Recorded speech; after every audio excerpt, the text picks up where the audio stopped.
Okay, give me a few seconds to get YouTube live, and I'll let you know when you can start.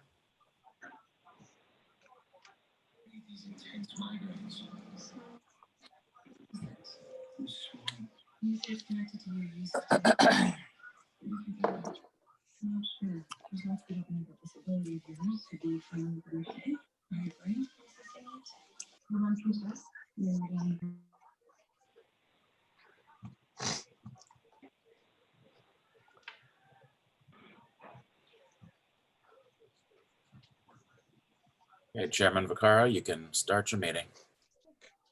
We'll call the meeting of the Public Safety Committee to order. Madam Clerk, would you please call the roll? Alderman Boyd, Present. Alderwoman Howard,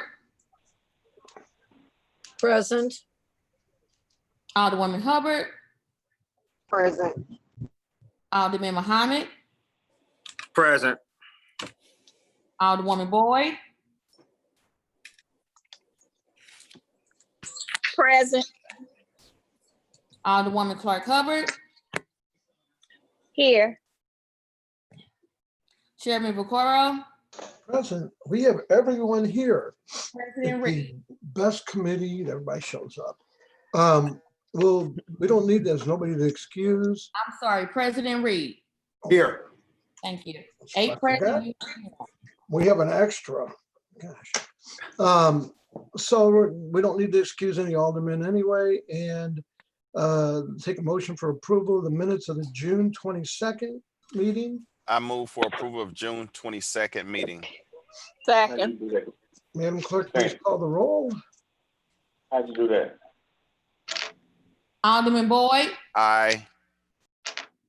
Alderwoman Howard, Aye. Alderwoman Hubbard, Aye.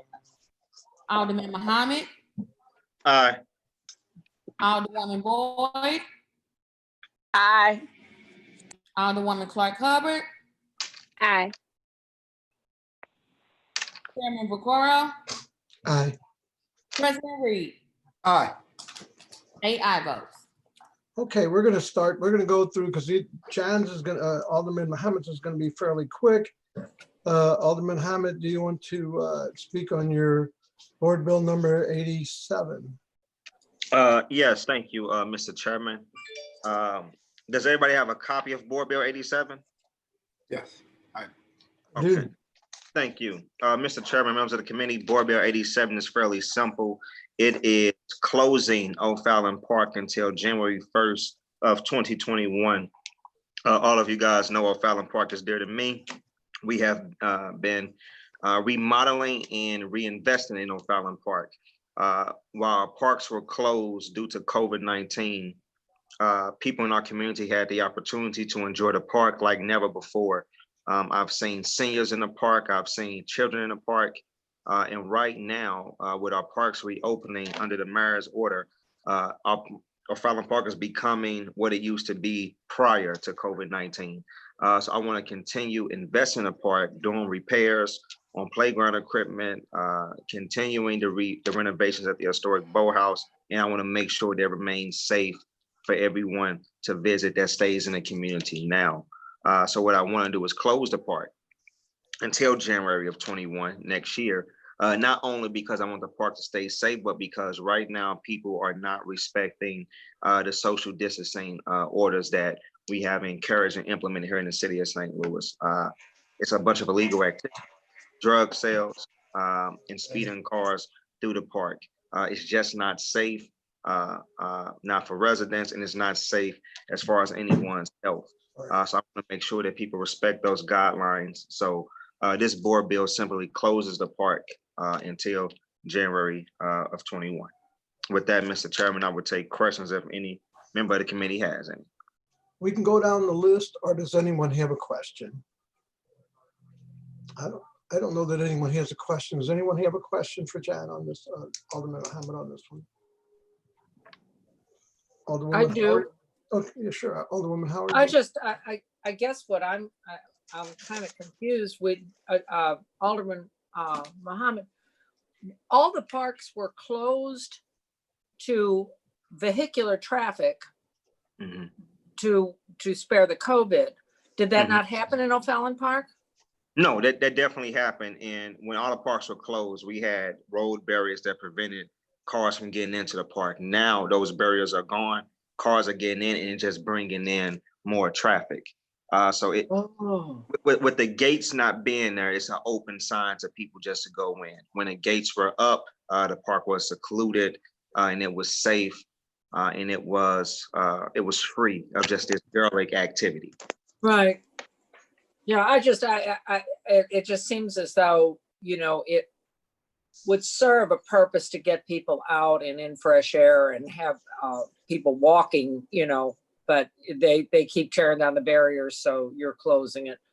I understand. I'm not questioning your decision. I'm just questioning, a little more behind it. So it's your park, sir.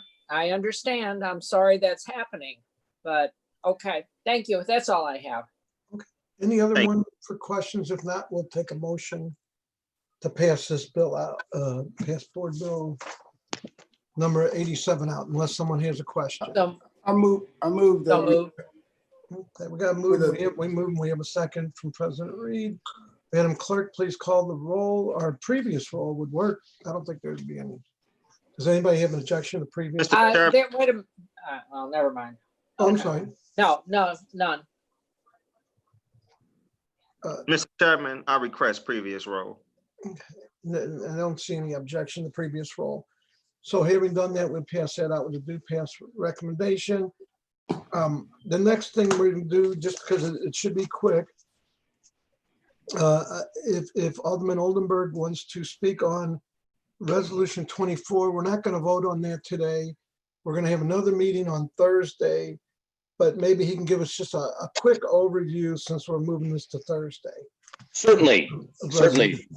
Mr. Chairman, and I will be quick. I think today's agenda for Resolution 24, members of the committee, is really just to set the table with the resolution and what we hope to accomplish.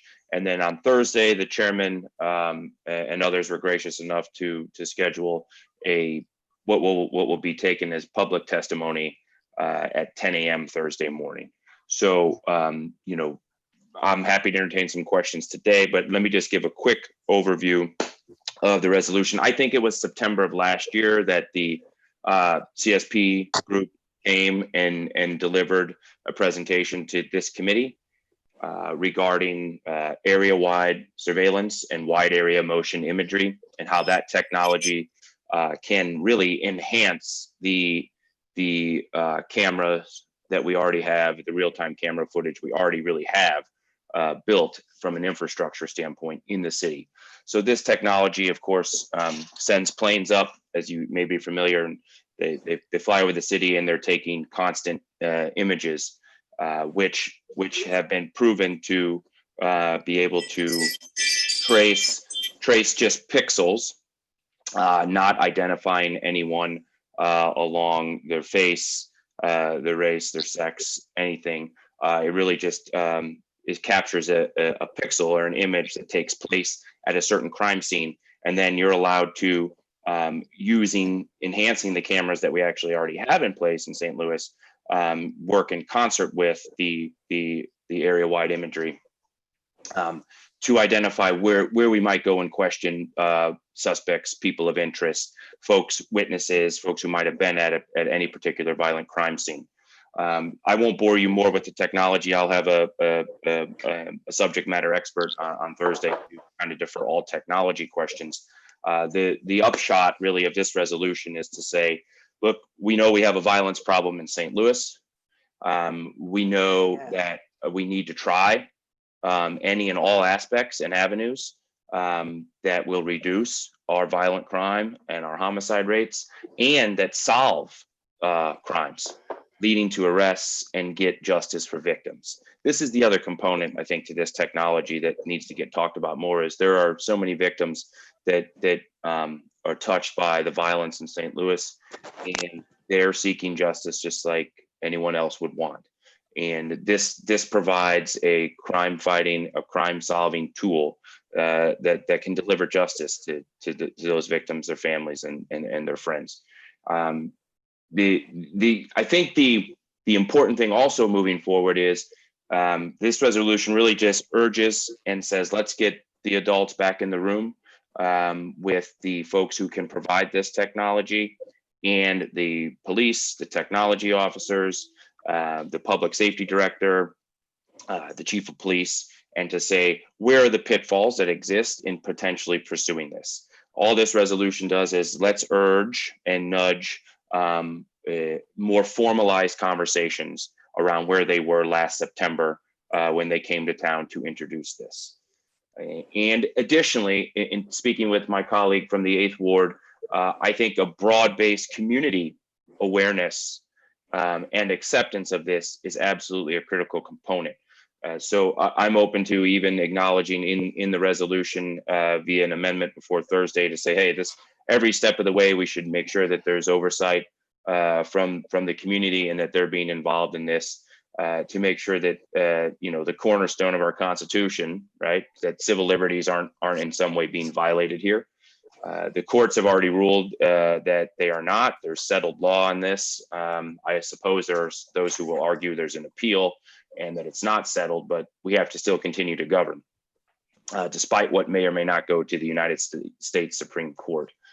The other great component to this is that I think there's the ability for it to be free for several years, that there could be donors that could be identified to help us provide this technology to the city. And moreover, if it doesn't work, we can have a clause in the contract or the memorandum that says violent crime hasn't been reduced by 30% and we're going to try something else. And it really just costs, some man hours that we are trying to do anyway to solve crime. So I'll close and answer any questions that you may have on what this resolution does. And moreover, we can have a more substantive conversation and testimony from folks on Thursday. Any questions? We can go down the list. Alderwoman Howard, I have no questions. Alderwoman Tamika Hubbard, No questions at this time, Mr. Chairman. Alderman John Mohammed. Thank you, Mr. Chairman. I just have one question for the Alderman. Alderman, in terms of, so I get the concept of the bill, I get it, but in terms of securing privacy, what would be the process and protocol for that with this particular project or program? Yeah, no, and that's a good question, Alderman.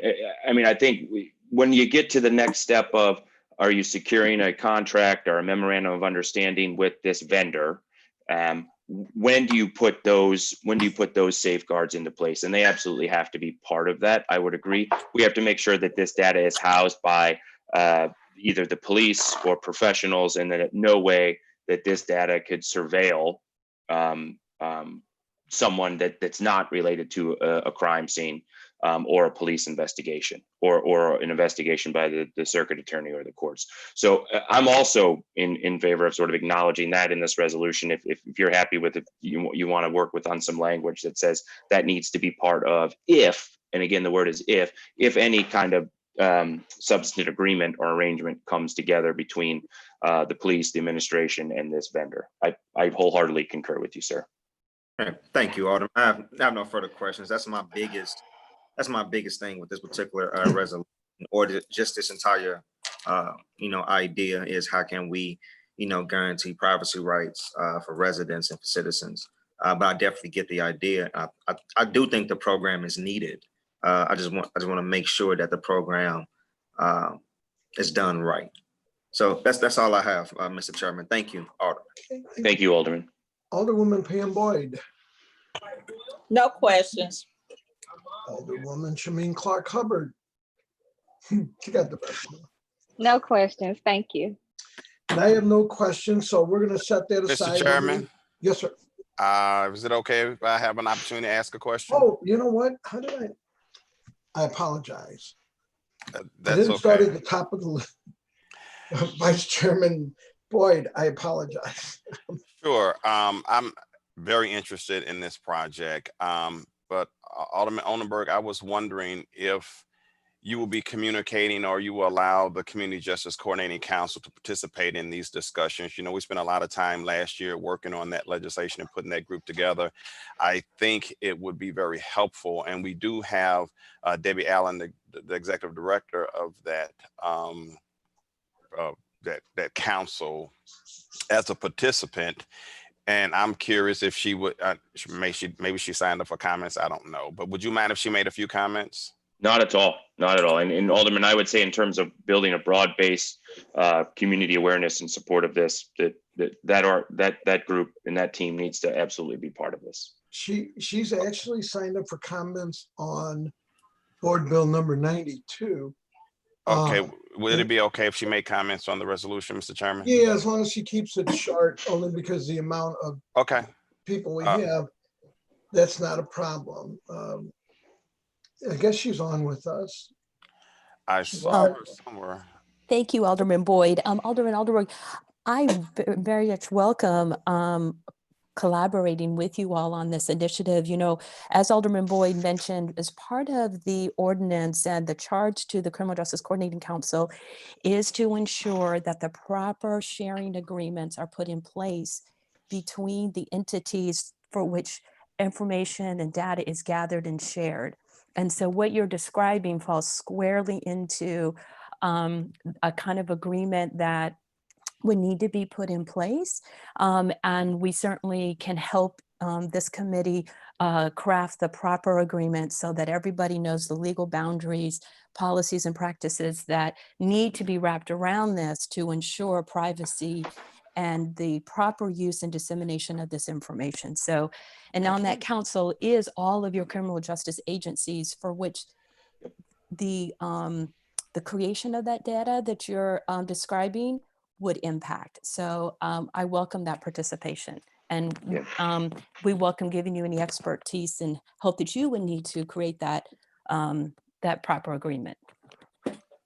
Yes, ma'am. Yes, ma'am. And in fact, you know, I'll add some more acknowledgements that the CJCC needs to be part of this, and we can move to those subsequent agreements that can be attached to those future conversations. Again, with the police, the mayor, and the vendor when they begin just taking the initial steps at potentially crafting an arrangement. Agreed. And I would welcome you back Thursday. We're going to really go through. This is going to be the main and only topic. Well, not only, but should be the main topic on Thursday. I appreciate you giving me prime time, Alderman. Alderman, Vice Chairman Boyd. Any further? No further questions. Thank you, Mr. Chairman. We're going to set this aside. We got a public safety meeting on Thursday. This is going to be public testimony, and we're going to work through that. So what I'd like to do, the only reason I'm holding by state to the end, we're going to have quite a few speakers, plus we're going to have to come up with some thoughts on how we're going to help by state through this. So we're going to take up Board Bill 92 next. President Reed, you want to go through and what I will say on that, and I got the list of speakers, and I will say that even including Dale Glass and Debbie Allen, I'm gonna get, you know, Kyle Reed, and we got 4 speakers. We're gonna give them 5 minutes apiece. That's 20 minutes, and so hopefully, you know, otherwise, you know, if we're here, we'll be here forever, and we have 6 speakers for bi-state. So I would ask that the speakers on this kind of hold it down to 5 minutes, and I would ask the clerk to time that out so that we're doing this fairly timely. President Reed, you want to go ahead and give us an overview? Yes, thank you, Mr. Chairman and members of the committee. Board Bill 92 is a board bill that sets out, that calls for a plan to be put in place and sets a timeline for the ultimate closure of MSI, also known as the Workhouse. MSI was built in 1966. And when it was built, it's a 2-story facility, and it was built to house 1,138 inmates. But, you know, over time, we've seen that population drop for various different reasons.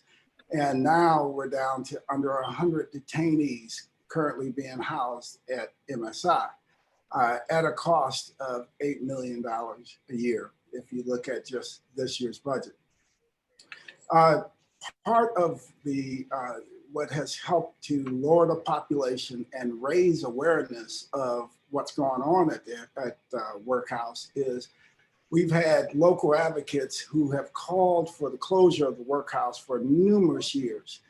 But the most organized effort has been put in place by the Close the Workhouse campaign in more recent years. Some of the members of the caucus that are on this meeting call today probably remember years ago when we were working with then Alderman Greg Carter to go down to the Workhouse and to assure that the conditions were humane. And we found all sorts of issues, and we worked with I worked with the facility managers and the corrections director to address some of those issues firsthand.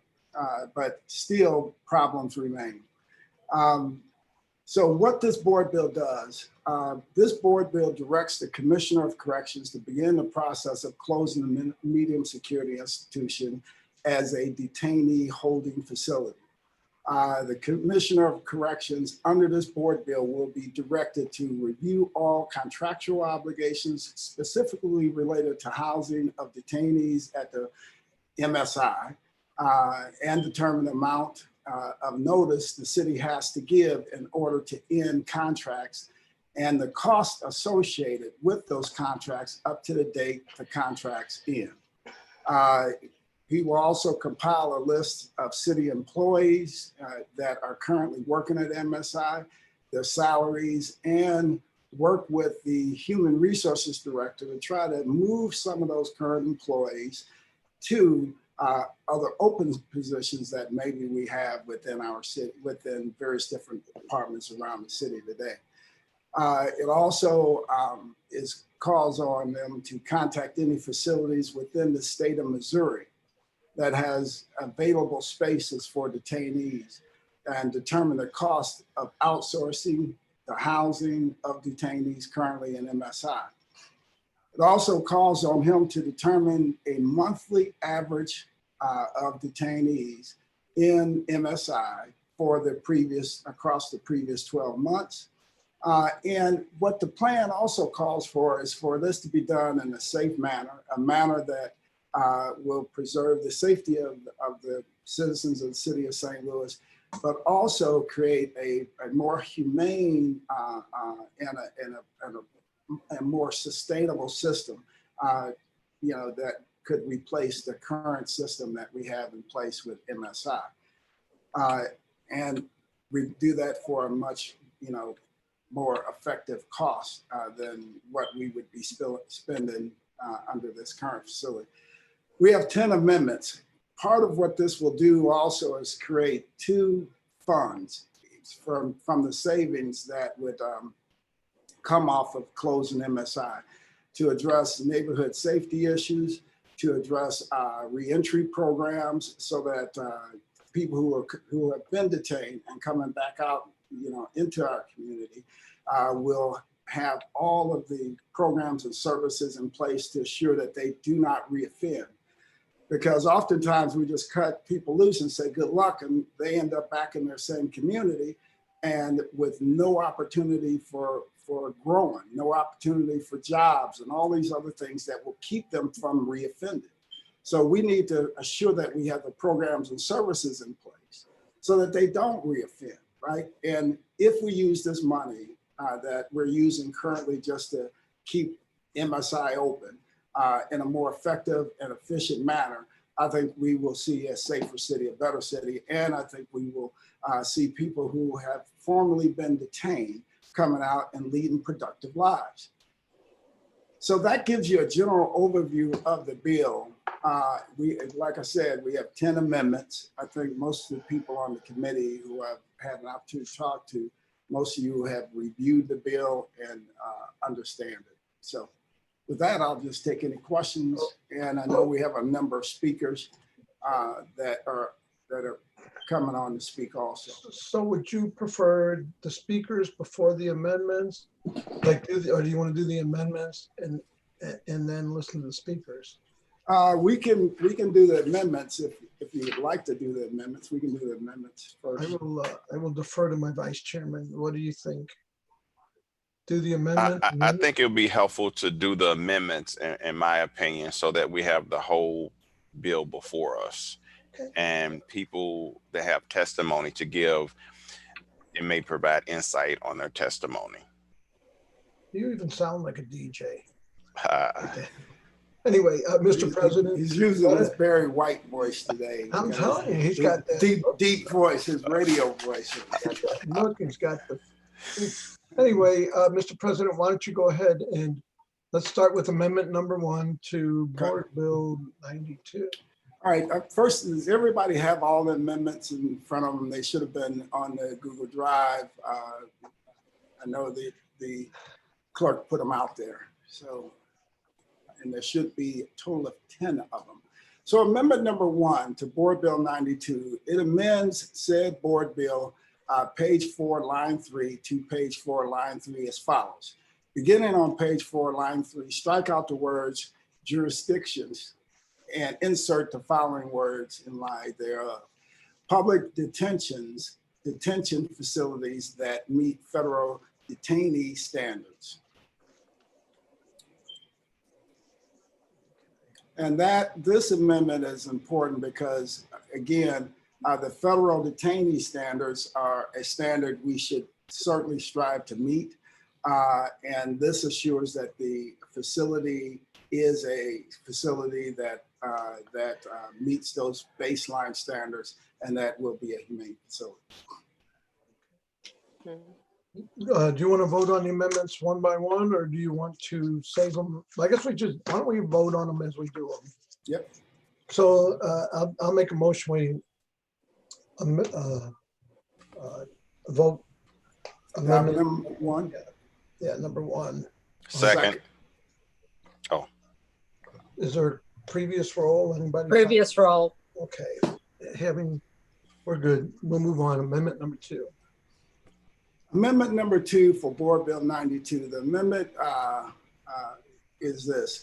Starting on page 5, line 1 to page 5, line 1 as follows. Beginning on page 5, line 11, strike out the words 180 days from the effective date of the beginning of this ordinance and insert the following words to read in words and figures as follows: by December 31, 2020.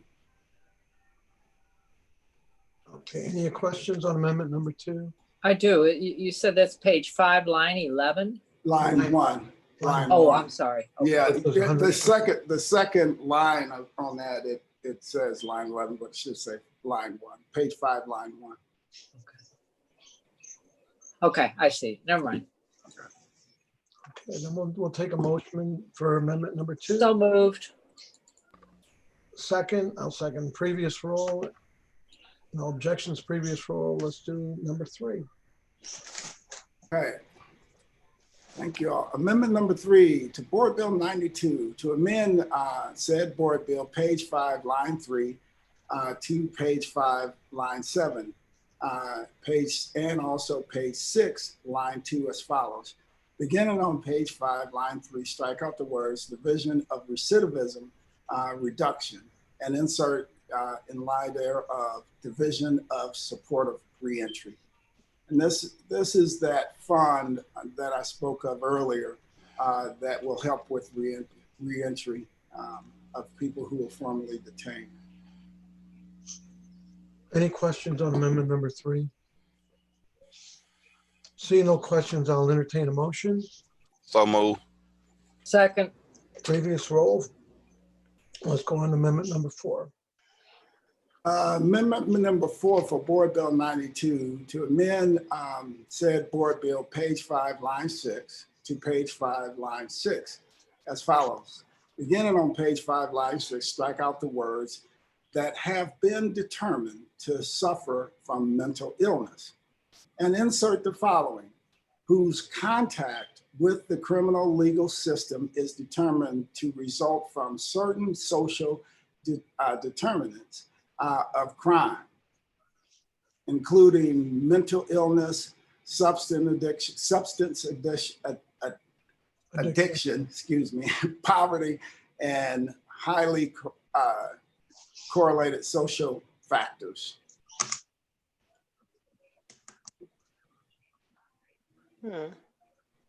Any questions on amendment number 4?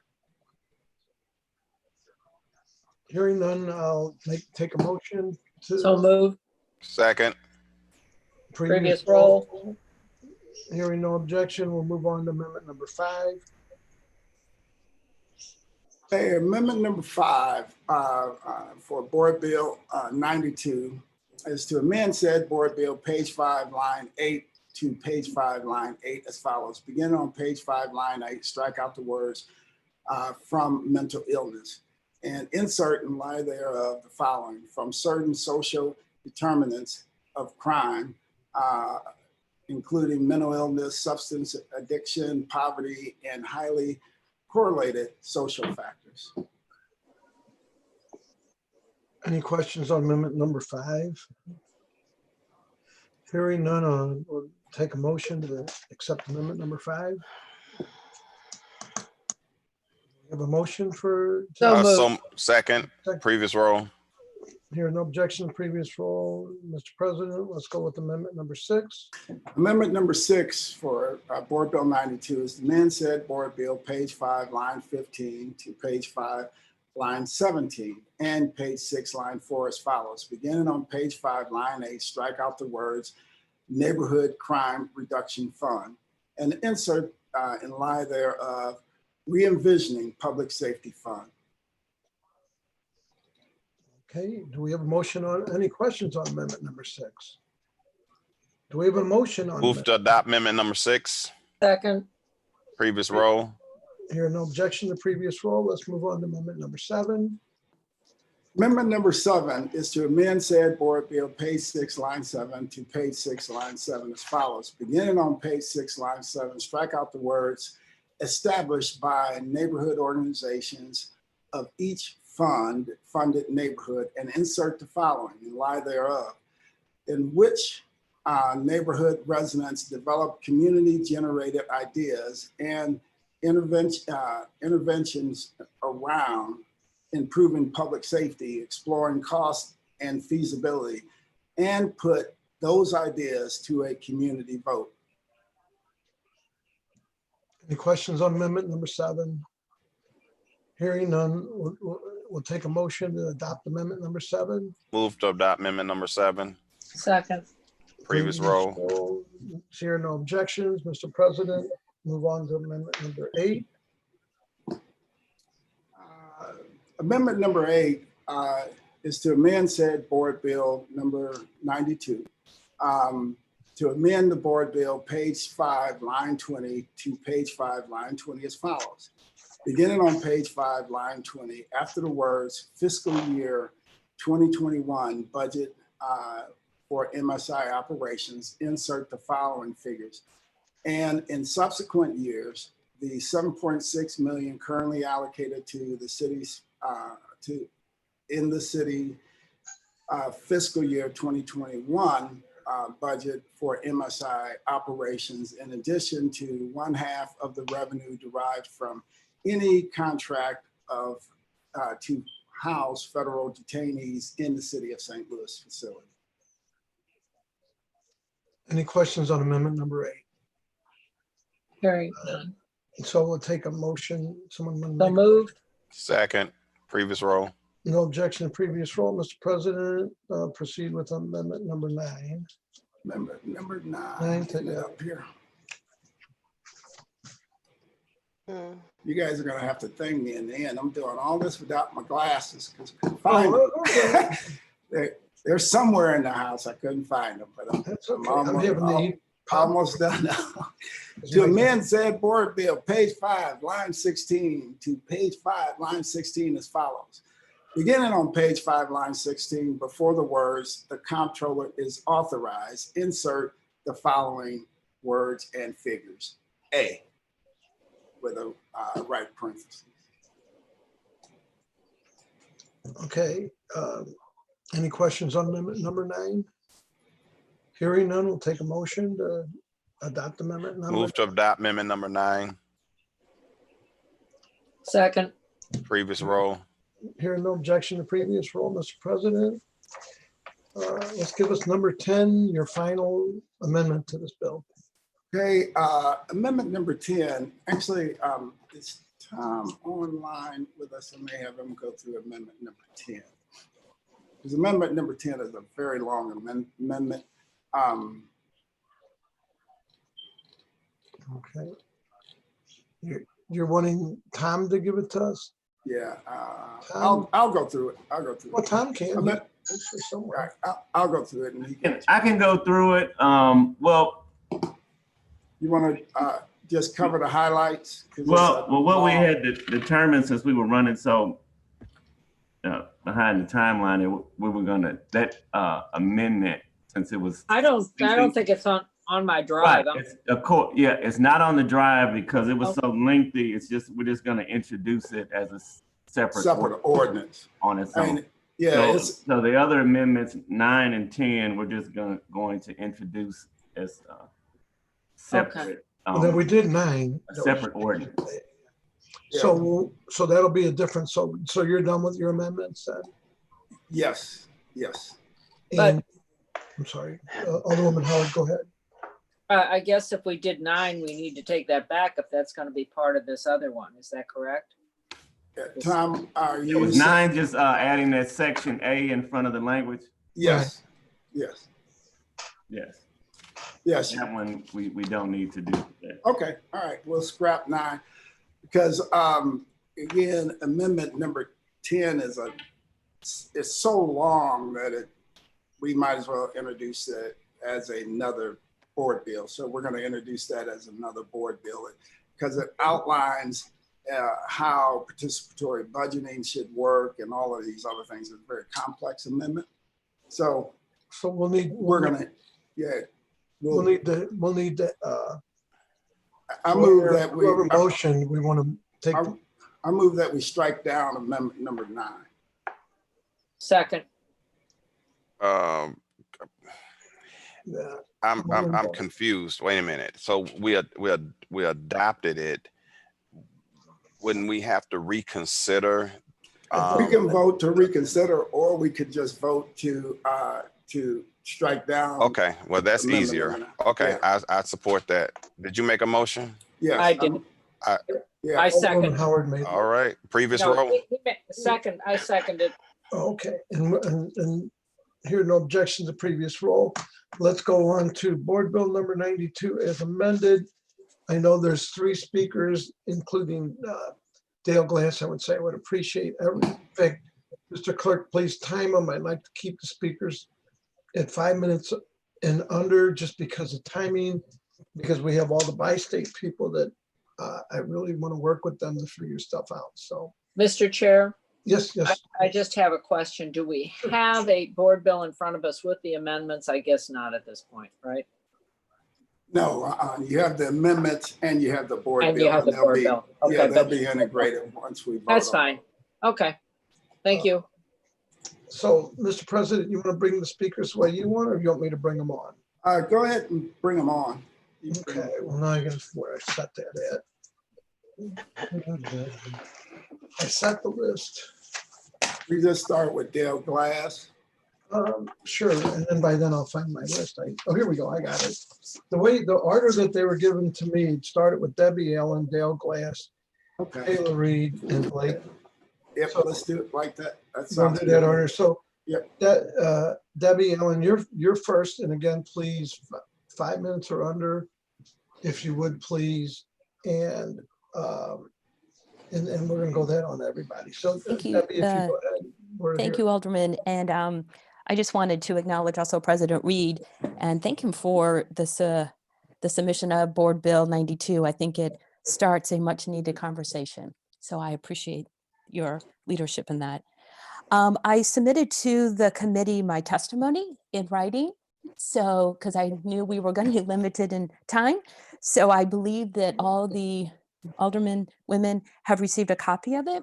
So I'm just going to start reading and just really kind of highlighting what I think are the important pieces. So when we reviewed, we meaning Judge Mullen and I, reviewed Board Bill 92, we wanted to bring to attention to the committee some language change that needs to happen. So I'll start with that. In review of Section 8 of Board Bill 92, where it talks about the Criminal Justice Coordinating Council and the tasks that the bill contemplates, that language presents challenges for us. First of all, the city's criminal justice system is comprised of federal, state, and local agencies, so that these agencies could work together across the different legal interests for which they hold. The Board of Aldermen passed Ordinance 71012, and the mayor signed into law in August of 2019. That ordinance established the council as a separate legal corporate politic, allowing the parties, federal, state, and local parties, to come together under a shared vision and purpose. The chair of the CJCC cannot compel any of the city, state, or federal agency to assist in the closure of MSI. That is outside of our purview. And secondly, while the CJCC was designed to facilitate information sharing, it is not an owner or legal custodian of the operational data for which you seek, such as jail custody, arrest, incident, court, and etc. The CJCC has established agreements with the various data owners to use the data on limited purposes. Any ability to support Board Bill 92 would require agreements with the relevant criminal justice agencies for the purpose defined in the bill. So we would need to change the language to reconcile those challenges. I also wanted to point out that the CJCC was also designated to facilitate capacity building and consensus to transform the legal criminal justice system through data-driven policy and fiscal decisions. The scope of work includes identifying more effective evidence-based services that support individual behavior change, as well as promoting new justice system policies and practice that better align resources to promote public safety, harm reduction strategies, and healthy communities. Certainly, Board Bill 92 speaks to those sentiments. I want to get to that because my testimony is lengthy, is when we think about the closure of a city jail, we need to think about the impact that it will have on the entire criminal justice system, including federal, state, and local agencies. We need to think about understanding the jail utilization. We want to look at who is in your jail, how did they get there, how long do they stay, we have subpopulations, and how often do they return. Without knowing some of these basic facts, leaders such as yourself cannot know how to best endorse changes, such as the closure of MSI. To help organize this conversation, it's important that we start with an impartial analysis relying on data from the multiple criminal justice agencies needed to understand the characteristics of the pathways into your jail. I talk about in my testimony about front door, side door, back door, and revolving door. And I'll let the members read to that. Last week, when we heard about Board Bill 92, Circuit Court Judge Mike Mullen, who is the chair of the CJCC, directed me to bring together the existing resources that we have put in place within the CJCC to conduct an impartial study to help support the Board of Aldermen in their decisions that you are about ready to make. So with that said, we do have the agreements in place to receive the data that you will need so you can see that big picture overview of who is coming in your jail, why they're there, how long they're staying, and how often they're returning, and really critical data metrics such as that. We expect that it would take us 45 days, although that could be lessened with the support of the Board of Aldermen. Chairman, that's time. If you could please wrap it up. Sure. So we will begin that study, and we hope to deliver that to the Board of Aldermen within 45 days. And we hope that the insights of that report can help guide you in your decision-making related to Board Bill 92. Thank you. So Commissioner Dale Glass, again, please, 5 minutes. I will say that, well, I'll save my comments to the end, but Commissioner Glass, you're up if you're here. Commissioner, are you with us?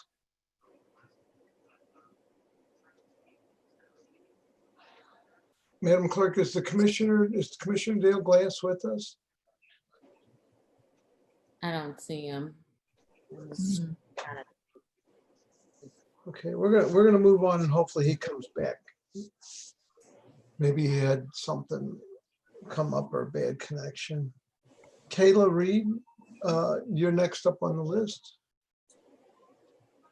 Thank you, Chairman Vaccaro, and thank you to the members of the Public Safety Committee.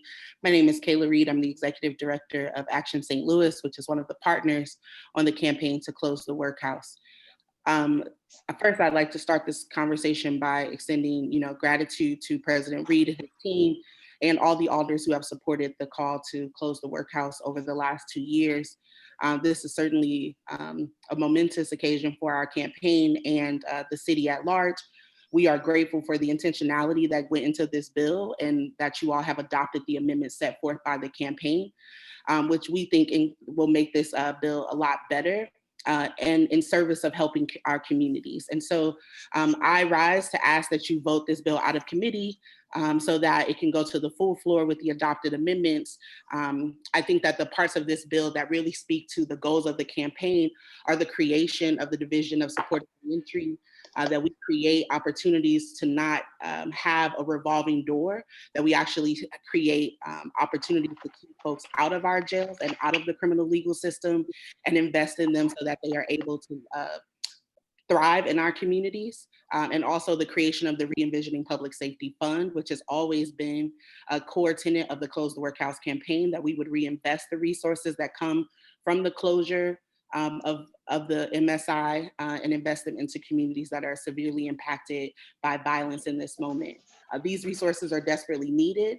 We are excited that this process will be participatory and that folks who are directly impacted by these issues are able to convene and learn and vote on things that they want to see invested into their communities, and that we are doing this process in a way that has been transparent and accountable to the public. And so I'm very grateful for this opportunity and the special meetings that I know you all are approaching your break that you are going to have to get this done. And the campaign just wanted to rise and relay that gratitude and also urge you to vote yes on Board Bill 92 in committee and on the full floor. Thank you so much. Well, thank you. I do think Commissioner Glass is on the phone. He sent me a text. Is he with us? I'm going to assume that text came from him, said I'm on the phone now. So we're going to move on. Blake, Mr. Chairman, if you asked him what number he's dialed into, then maybe. Well, I don't know if that's him. It just says I'm on the phone now. It doesn't, let me look, because it doesn't identify. It says, Joe, I'm on the phone. And I don't know if there's somebody's cell phone number, so I don't know. Hang on, let me text back to this number. In the meantime, why don't we go ahead? Blake, why don't you go ahead and go ahead and start your testimony. Give me the opportunity to make sure that this is a number that, I don't want to publish somebody's number if I don't, So while I'm doing this, Dale, go ahead and, if you would, please. Sure. That me, right? You want me to go ahead? Yeah. Yes, please. Okay. And this is Dale Glass, but let me make sure I get his number out. Okay. Good afternoon, everyone. Thank you, Mr. Chairman. I will be very brief because I think Kayla said it well. I also want to thank President Reed and his team for moving with urgency and presenting this bill and to it and the amendments today in committee.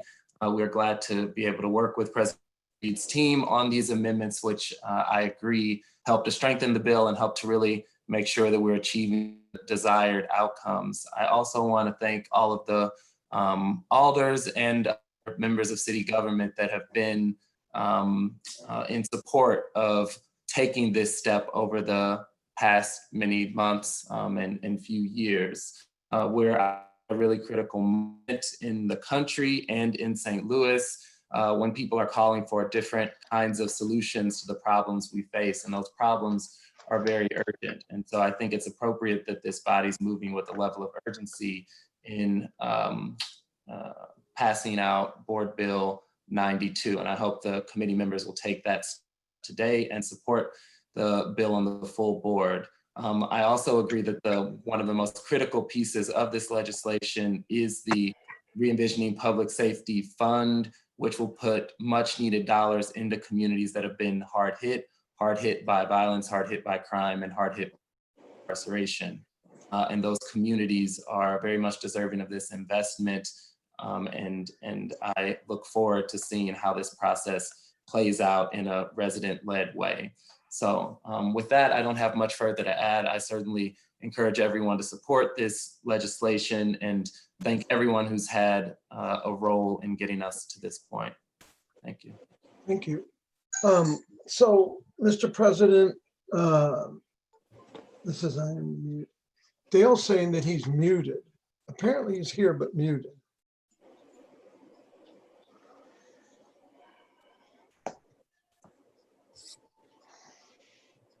Let me rather than 3 digits of his phone number.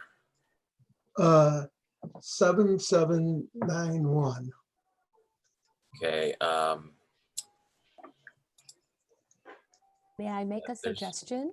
Since I've had no- to do these Zoom meetings, what you might want to do is unmute everyone and then have Dale speak, and then you'll know who. Sorry, there's no phone-in callers listed in the panel.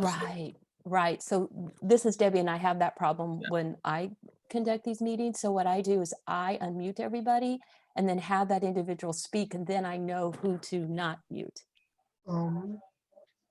Let's see here. Hang on. What about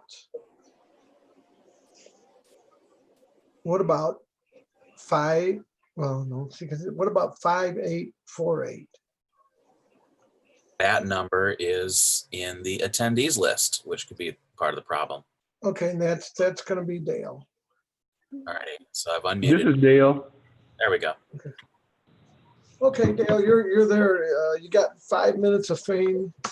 If you can kind of tell us what you got on your mind, and then we're going to move on. Thank you, Mr. Chair Committee. I really don't have much to indicate.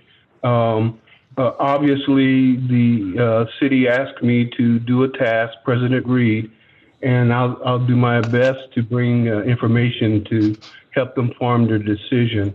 I would indicate that a couple of misnomers. At no time has the federal U.S. Marshals indicated that MSI was not suitable for their prisoners.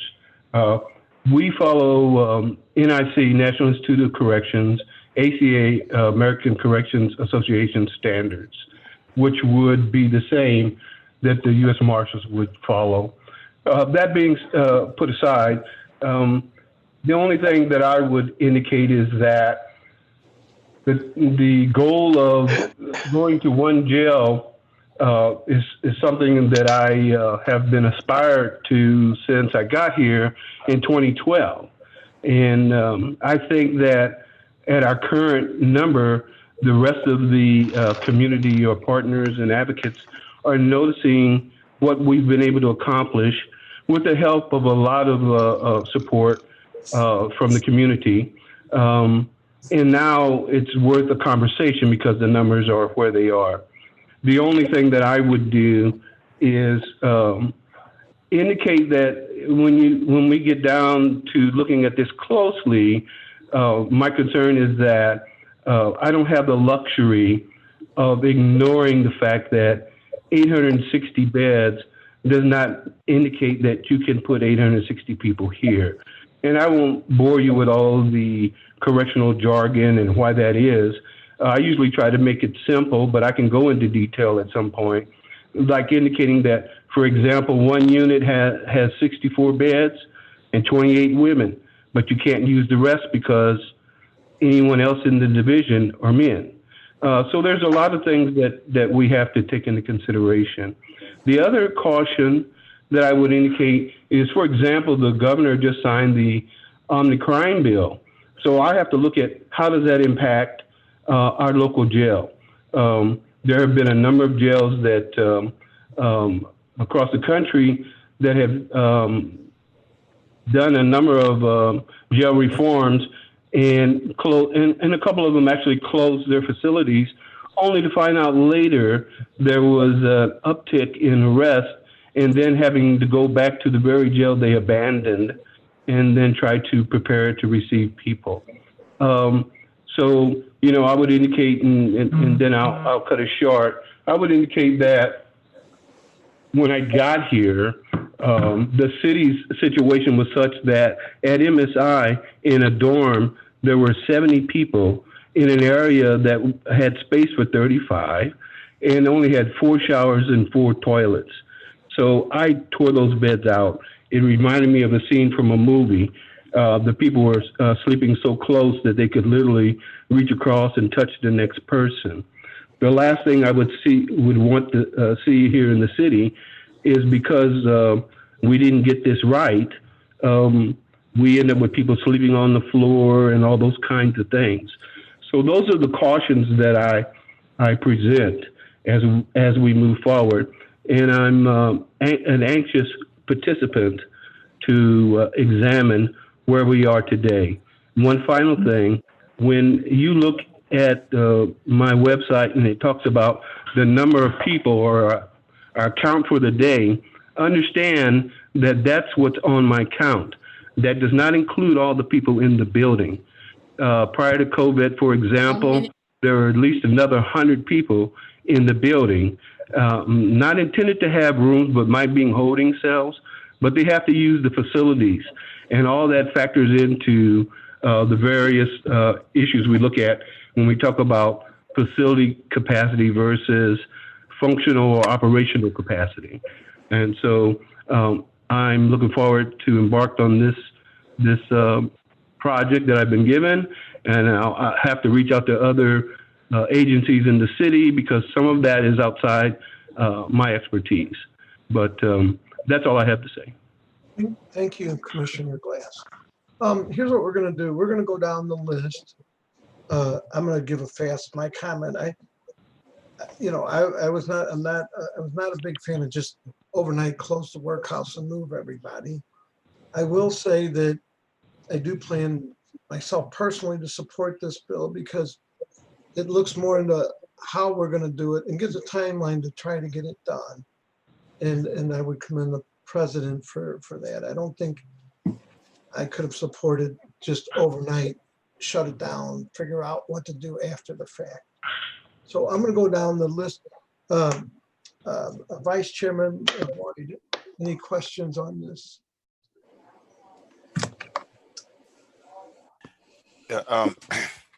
Here's one thing that I want to make sure that is very important. I want to make sure that those people who are part of the criminal justice ecosystem, you know, like the members of the CJCC, are intimately involved in this process, and that a report is done first before we get too anxious to move forward. I think it's critical that we have citizen input, but I think that the professional people who deal with this on a daily basis, their input, those experts' input is critical to this process. And I want to make sure that we don't miss a step. I know this is something that has been sought after for a long time with closing the workhouse. I'm not for just housing people. People should be given second chances. But I do have trepidation about this process if it's not done in harmony with everybody. especially CJCC. We have to make sure that the judges are involved, the circuit attorney's office involved, every entity that's involved in this ecosystem is involved and has a seat at the table and or listened to. So that's what's important to me. I'm going to vote for the bill, but I want to be clear that this is not just one person's bill.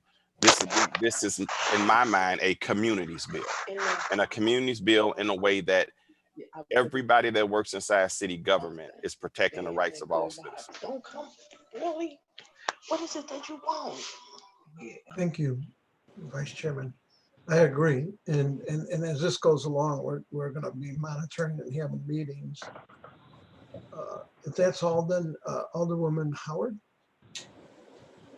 I agree with Alderman Boyd on the points he brought. I guess my concern is we're in an unprecedented state right now with the COVID and all of that's going on. The criminal justice system is in flux. I feel as though we need to have longer, harder conversations with Mr. Glass, the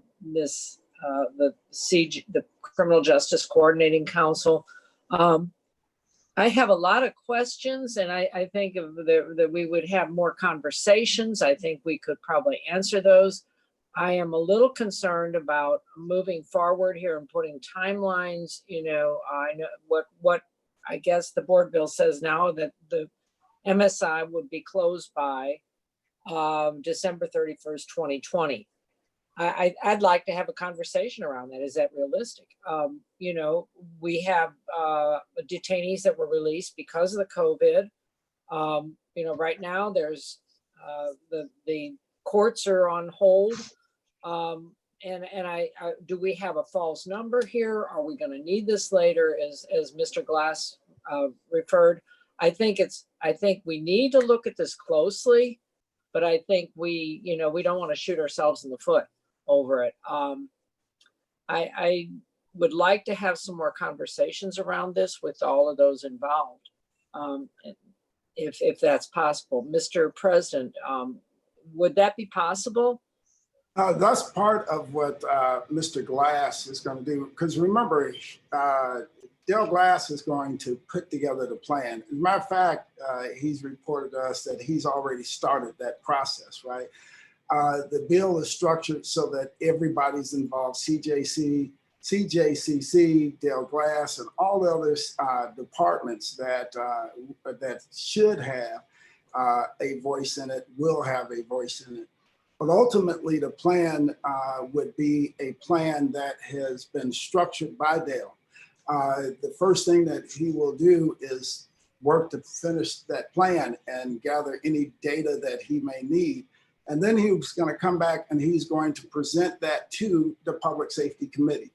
Public Safety Committee will be able to ask any direct questions of him and to ask for any adjustments in that plan, right? Based on other knowledge and other information that maybe you may have gathered from your constituencies or other departments that want to weigh in on this thing. So there's going to be plenty of time for discussion, but that's part of the planning process that, again, Dale Glass and his team have already begun looking at. So I guess my question would be, are we putting the cart before the horse here? Would it serve us better to have the discussions before we put something into ordinance? No, no. Have them on board and amenable to everything we're putting in here? Or, I mean, no. I don't know what, we're working in isolation under these constraints. No, the board bill itself calls for the planning process to begin, right? And it sets some timelines in place so that we can assure that the planning process will happen. Dale Glass and his team have not said that the timeline is too aggressive and it's one they can't meet or any of those things, right? And again, the plan is going to be the plan that comes back from Dale Glass. So what this board bill does is that it requires them to begin moving forward with that planning process. If we do not have the board bill in place, then there's no motivating factor. Motivation. And the plan may or may never happen.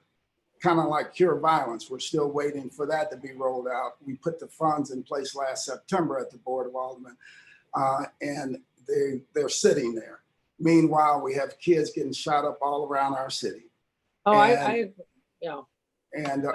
And we're just sitting here hoping against hope that one day we will see those programs we put in place the way they should have been.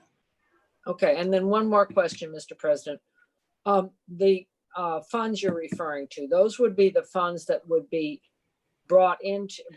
identified from closing the MSI? Is that Yes. what you're proposing? Okay, Yes. I just And those wanted to be clear on that. Yeah, and those funds will be able to go directly to helping, pinpoint issues within all of our prospective communities, right? Again, the other thing is we have an opportunity with all of the employees that are sitting out there to transition them to other budget line items and other departments around the city that have these open positions, right? We have the open positions, we funded for them on one side, and we also have, all these MSI employees that we funded for on the other side. So the Human Resources Director will work with each and every one of them and the department heads to see if we can reposition and move them to other permanent jobs. And some of them, that'll be a whole new career move for them. And it'll open up opportunities for them that they currently don't have and haven't had. I guess my concern is having that drop dead date at the end of the year. Before we've actually studied to determine if this is something we can do. I mean, I'm a co-sponsor and we need to look into it, but I'm a little concerned with that. So, but that's currently, again, MSI, Dale hasn't said that date isn't achievable, right? So, I think it's easier for them now with the lower population in terms of the number of people, just the sheer number of people they have to transition around, right? But it also gives them an opportunity to put in place a system that will allow some expansion depending on what happens and depending on, our ultimate needs in the future also. And I guess that brings me back to the beginning. Are we in a false sense here because of the COVID and our small population? That's something I don't know, and I don't know if that's been addressed. If you think about the people that were let out for COVID, right? Even with those numbers, right? If you take all those people and put them back in there, right? And with those numbers and the cost that we're spending on an annual basis, we're still way beyond what the state average is. The state average cost to house an inmate on an annual basis somewhere in the neighborhood of $22,000 a year. Right. And we are somewhere in the neighborhood of what, $80-some thousand a year or something. It's a crazy high number, right? Dale Glass and his department, they've done a tremendous job of working with the court system to drive the population down. And I trust that they're going to be able to bring forth a good plan.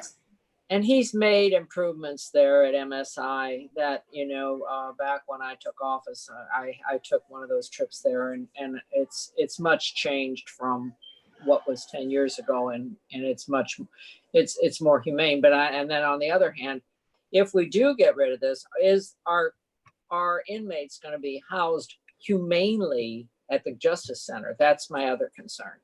Well, he would put together a plan that not only includes the Justice Center, right? If you remember when he gave his testimony, he talked about reaching out to surrounding facilities, right? So he will put contracts in place, I'm assuming, with other surrounding facilities within our region, right? To help for, that ebb and flow of the growth and the reduction in detainee population over time. Have we considered the cost of that and the cost of transporting these people back and forth for court and whatever they may need? Yeah, all of that, like the cost of it, all of those things will be part of Dale's plan when he brings it back, right? And he's going to present that plan to this committee, and this committee will have an opportunity, will be one of the first entities to have the opportunity to review the plan and be fully debriefed on the plan before it's put in place. Okay. Again, the thing that concerns me is the drop dead date of December 31st. Anyway, okay, that's all I have. Thank you very much. You were very good about answering all my questions. Thank you, Alderwoman. Alderwoman Tamika Hubbard. Thank you, Mr. Chairman and members of the committee. And I definitely thank you, President Reed, for taking leadership on this issue. I know it was a very difficult decision for you, because it's a difficult decision for me right now, because up until this point, with all the information that has been out there, we know that, you know, we needed a plan, and this puts a lot of fire under us to come up with a plan. But I definitely caution us about moving so fast regarding this. I definitely echo some of the sentiments of Commissioner Glass, because those are real issues. You know, this issue may feel good to a few people, and at January 1, when they can just say, oh, the workhouse is closed, but they are not looking at the impact that that could have on offenders. If you look at a low-level medium security inmate who may get arrested for shoplifting at Family Dollar, do we want him housed at MSI next to a murderer? Though you have to look at all of those things, and if by chance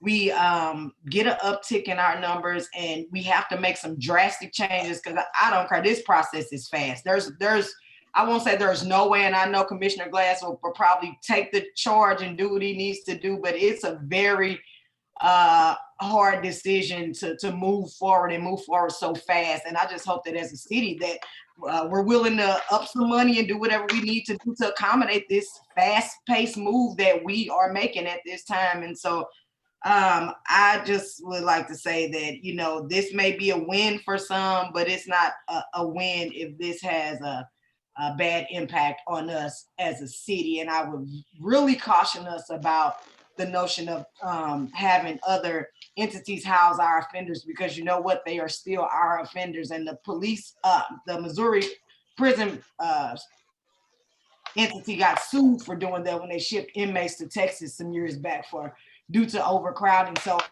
you know, I think if we walking in to a plan saying that, okay, if we have to, if we need more space, then we may have to ship people around, that's not good for the offender, and that's definitely not good for us as a city. So I definitely support a plan. I will support it. I will vote yes for this, but I feel that we are moving fast. I feel that as leaders, in some ways, we are succumbing to a lot of pressure that has been put on us. But I understand in times like this, sometimes you have to do what you have to do. But I just want everybody to be aware of what position that we are putting ourselves in as a city by moving so fast. And once again, I do thank you, President Reed, and I thank members of the committee and members of the board who we've been going back and forth with this for, you know, some years now. And, you know, we are being forced to make a hard decision, and we're making it. So just know that we are going to have to deal with this decision that we are making. And that's all I have. Thank you. Thank you so much, Alderwoman. Thank you so much. Alderman John Muhammad, any questions? Alderman John Muhammad. He may have stepped out. Alderwoman Pam Boyd. Yes, Mr. Chair, thank you very much. The people that are on the close the workhouse, they know my views and know where I stand.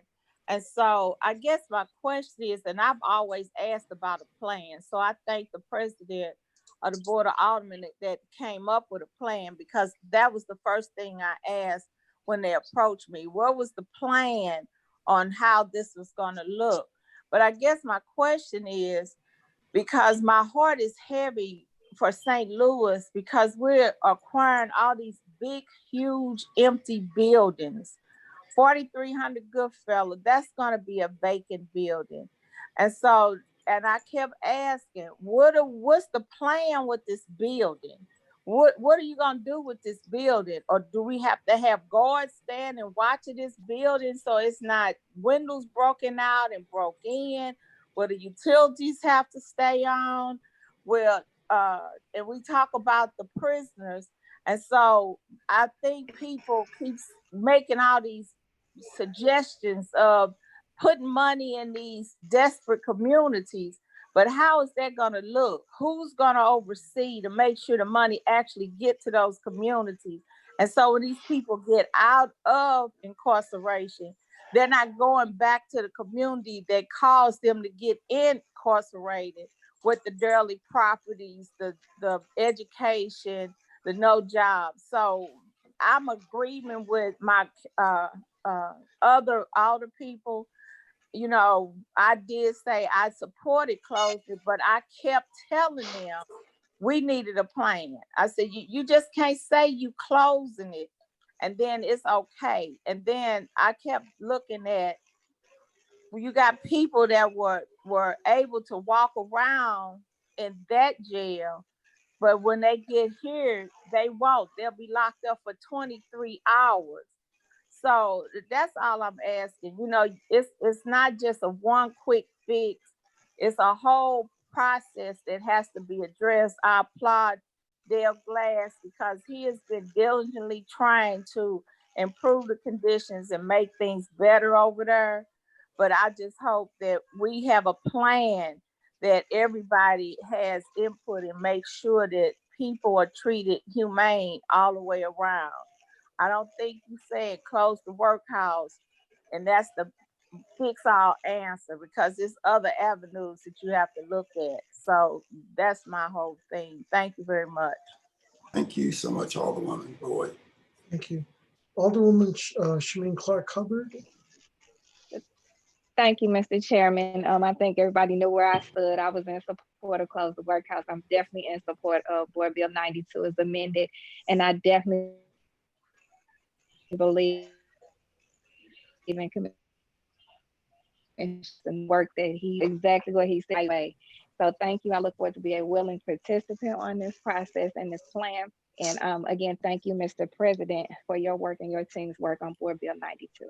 Thank you so much, Alderwoman. I think we've gone down the list. Mr. President, if you want to give any kind of a closing statement, and I think we're going to go ahead and vote. Yeah. There was one more amendment number 11 that's on the drive. When we were shuffling around and wiping out those other amendments,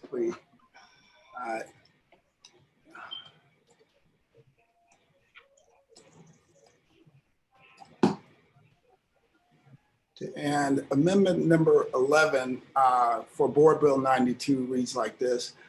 To amend said Board Bill page 5, line 1 to page 5, line 1 as follows. Beginning on page 5, line 1, after the words by December 31, 2020, insert the following. This plan will include neither construction of new detainee facility, nor repurposing of any existing structure as a detainee facility.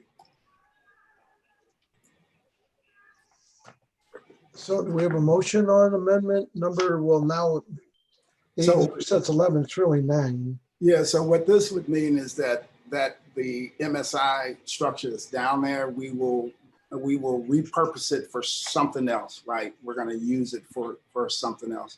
And there, various different ideas already being floated. I know since introducing the board bill, I've gotten not text messages, but emails from constituents that said, "Oh, that'd be a great facility for great piece of property for a host of things," right?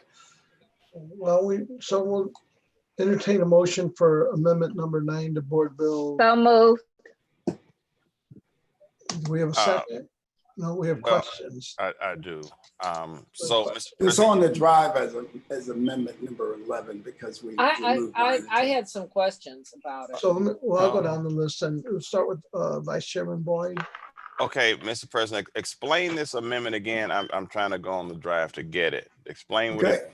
Okay. It should be on the drive as amendment number 11. You want to pull it up? Okay. So essentially all it's saying is that, that the current facility, right, will not be repurposed, right? And so we'll use that facility for something else, or put it on the market or whatever, right?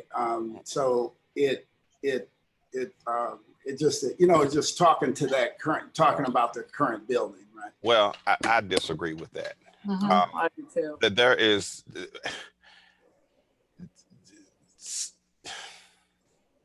So we're saying that the commissioner, number one, has to come up with a plan within 45 days. That's heroic if that happens. And now we want to say that we cannot repurpose that building for any reason whatsoever. No, I'm not supporting that. What it talks to is, it says, okay, the whole plan cannot be just a plan to remodel that building, right? And make that building better. That's what it does for the plan, right? So the plan that we get back has to be a plan beyond just the repurposing of that current facility. But I understand if you have an issue with it, I understand. But Mr. President, I number one, I think that 45 days is a very, very short window to collect all the data that needs to happen in order to move in a responsible manner. I would hope that if the 45 days is not achieved, that there's some extension process, there's some kind of safety net on extending it, because we want to make sure that we have the most accurate data possible from the experts, the people that are actually working daily in the system. I don't think that we should just say we're gonna just do nothing with this building and maybe sell it to somebody. We might need it again. And I think we're shooting ourselves in the foot if we say, hey, we'll never be able to reopen this as a jail, or we'll never be able to reopen this, to repurpose it to maybe be a facility where people can transition from the state system to, I forget what they call it when they. No, it can be used for all of those things. It could be used for all of those plans, and a plan could be, and as part of a plan, Dale could talk about some of those things. It just, as part of the plan itself, cannot come back and say, okay, it's just for detainees. But why would we put short pants on people? Why would we just say, we don't bring us a plan that says ABC? Why would we want to do that? Why wouldn't we just let the system work? And why wouldn't we just let, the CJCC group and everybody that's working that ecosystem, why don't we just let them do their job and come up with some recommendations? Why would we want to say, don't bring us this? No, we are allowing them to do their job. What this amendment speaks to is just to say that through the plan, right? The plan must think beyond just, okay, we're going to remodel MSI and just keep it in place, right? And here's the thing. I almost guarantee you that Dale Glass would agree with that. Dale Glass isn't one to say, okay, we're just going to remodel this and keep things there. He's been working on this process for a while. This language just lays out that as part of the plan itself, the plan has to think beyond just the repurposing of MSI as a facility to detain, a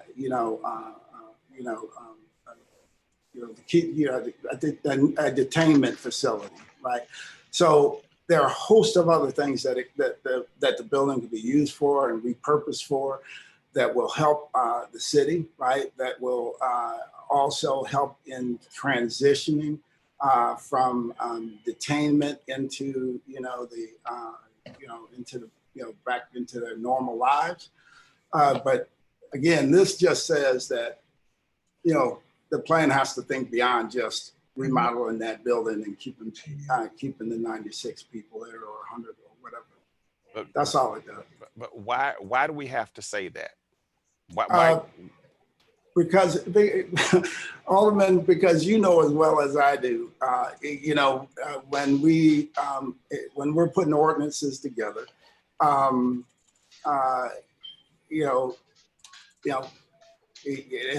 I'm not saying this about Dale Glass, because I don't think Dale Glass, if Dale Glass is making his own decision, doing his own thing, I don't think Dale Glass would move this direction. But it could possibly, this just makes it clearer that we're looking for a broader plan, a plan that transitions us from the MSI and allows us to operate more cost effectively and more humanely, and a system that is more in alignment with a 2020 system, right? So that's the only thing this does, is just say, hey, it's part of the plan. Don't come back and say, oh, we're gonna throw $300,000 in the MSI and give it a fresh coat of paint and clean it up and change some things within it. Because again, I think there should be very little doubt that we can operate more cost effectively and more efficiently and utilize the tax dollars of our citizens in a more effective manner, and get those dollars out to the communities that the various different aldermen serve, especially aldermen in North St. Louis, who are dealing with just out of control,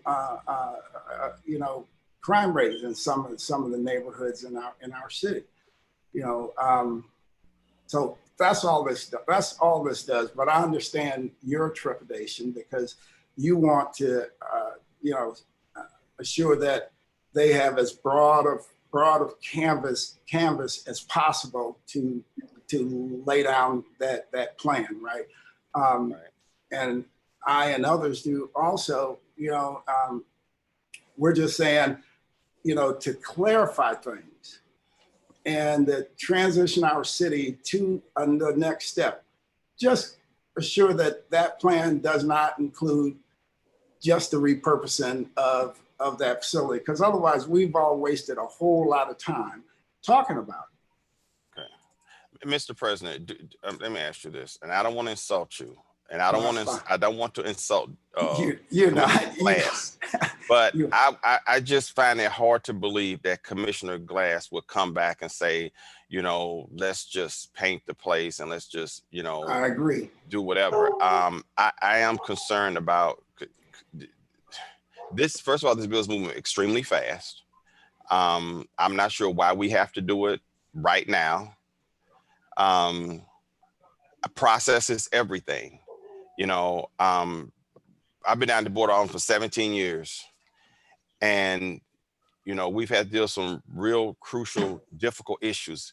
Civilian Review Board, for example. The Civilian Review Board took years to get into the works. It took months of community input on trying to make that bill the best bill that it can be. And now all of a sudden, the whole close the workhouse, it's got to be done like right now. I'm not even sure December the 31st is realistic. And the reason I say that, and I'm not against the reason I say that is because, again, we're putting short pants on a process. We're saying, hey, I don't care what happens, by December 31st, the workhouse is closed. I'm not convinced that's the best way we could, craft this legislation. I'm concerned that we may back ourselves into a corner. Again, 45 days is a very short window to come up with a plan. There is absolutely no plan right now. So what we're asking is to create a plan. In order to create a plan, we need the experts in the field to help create a plan. And that plan should come back before the Board of Aldermen, and then we should have some more conversation about it. But, you know, like I said, when this conversation came up a couple of weeks ago, I'm not for a hard stop. I'm not for a hard stop on closing the workhouse. I want to make sure we do our due diligence. I want to make sure that we're responsible in the decision that we make in this process. I support this bill, but I do it with such trepidation. And I'm not even cautiously optimistic. I'm scared that this is it's just going to be railroaded, you know, and the workhouse is going to close and we're going to have a mess because we did not take the steps that we need to take to do this right. There is no reason that we need to do this right now. I mean, I wish COVID-19 would end. If I could predict it end in August and we can have everybody in room 208 and we can look at each other and talk this thing through a lot better. But right now, Mr. President, this is a rush job. I'm uncomfortable with it. But I know that it's something that we need to do. I support closing the workhouse, but I continue to say I support closing the workhouse in a very responsible manner. I am concerned that we're going to shoot ourselves in the foot. And I can't even get the amendment. I don't know what's going on my computer or the Google Drive, but I can't pull the amendment off. But based on what you said about the amendment, I can't support this. I don't think it's fair to the people who will be working on the plan to present it to us. That's just how I feel. Thank you. All right, thank you, Mr. Vice Chairman. So to answer a couple of those questions, when Commissioner Glass came on and gave his testimony, he came on and gave his testimony after reviewing and reading the bill in its entirety. He also gave his testimony after being in communications with people from our office about timelines, what they're currently doing, and all of these other things. And what he did not say in his testimony was that he could not meet the timelines that are set forth, that are laid out in the board bill. He did say that he was very excited to get going, right? And matter of fact, in fair disclosure, he has already begun some of the work. I do believe that that Dale Glass is competent, capable, and qualified, and I think we're lucky to have him here in the city of St. Louis. That he listens, right, to all of us, right. And he has always been pleasant to talk to, and has always worked to assure that St. Louis is properly housing the detainees. He uses the budget line items that we send over to him as efficiently and effective as possible to address the needs within the system. I have every confidence in the world that he will achieve what we need him to achieve under the guidelines of this board bill. Otherwise, he would have just stated it right out. He would have said, no, that's not achievable. I can't do it. It is impossible. It cannot be done, right? I think that we are uniquely positioned right now for him to actually achieve that because of the decrease in population and things of that nature. Mr. President, with all due respect, I did not hear Dale Glass. He didn't sound very enthusiastic to me when he just testified for 5 minutes. He testified for about 5 minutes or so. He has some cautions.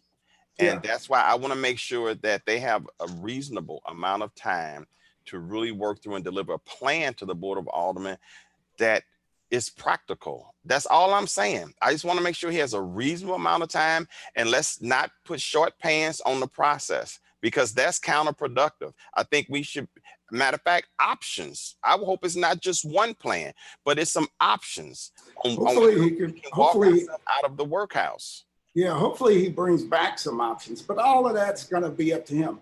And then finally, I'll say this is that we didn't just start looking at the workhouse. I mean, you, I, others, we've been working on this for, I know I've years and years and years dealing with the workhouse, right?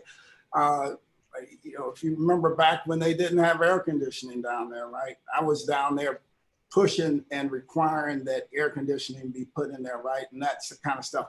Sometimes as the administrator, right, you are limited in terms of your ability to push back on the administration that you actually work for to move the system to a new place and a better place, right?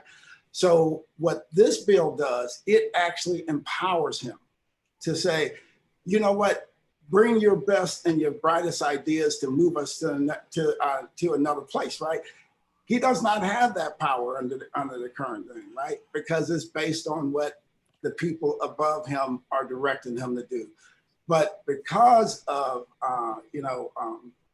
Section 25,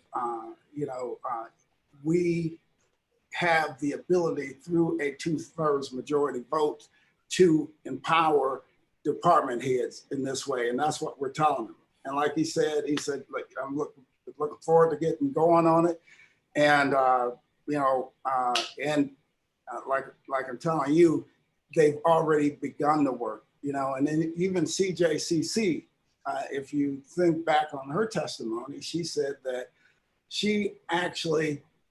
they actually have gone and taken the step to put the agreements together, the intergovernmental agreements together with all the other data agencies, so that now they're prepared to collect and assimilate this data that we will need to support whatever plan that would come forward. Wow. So you believe that we can dictate to the administration on what their employees will do? Not believe, I know. It's, okay. It's based on the charter. The charter empowers the Board of Aldermen.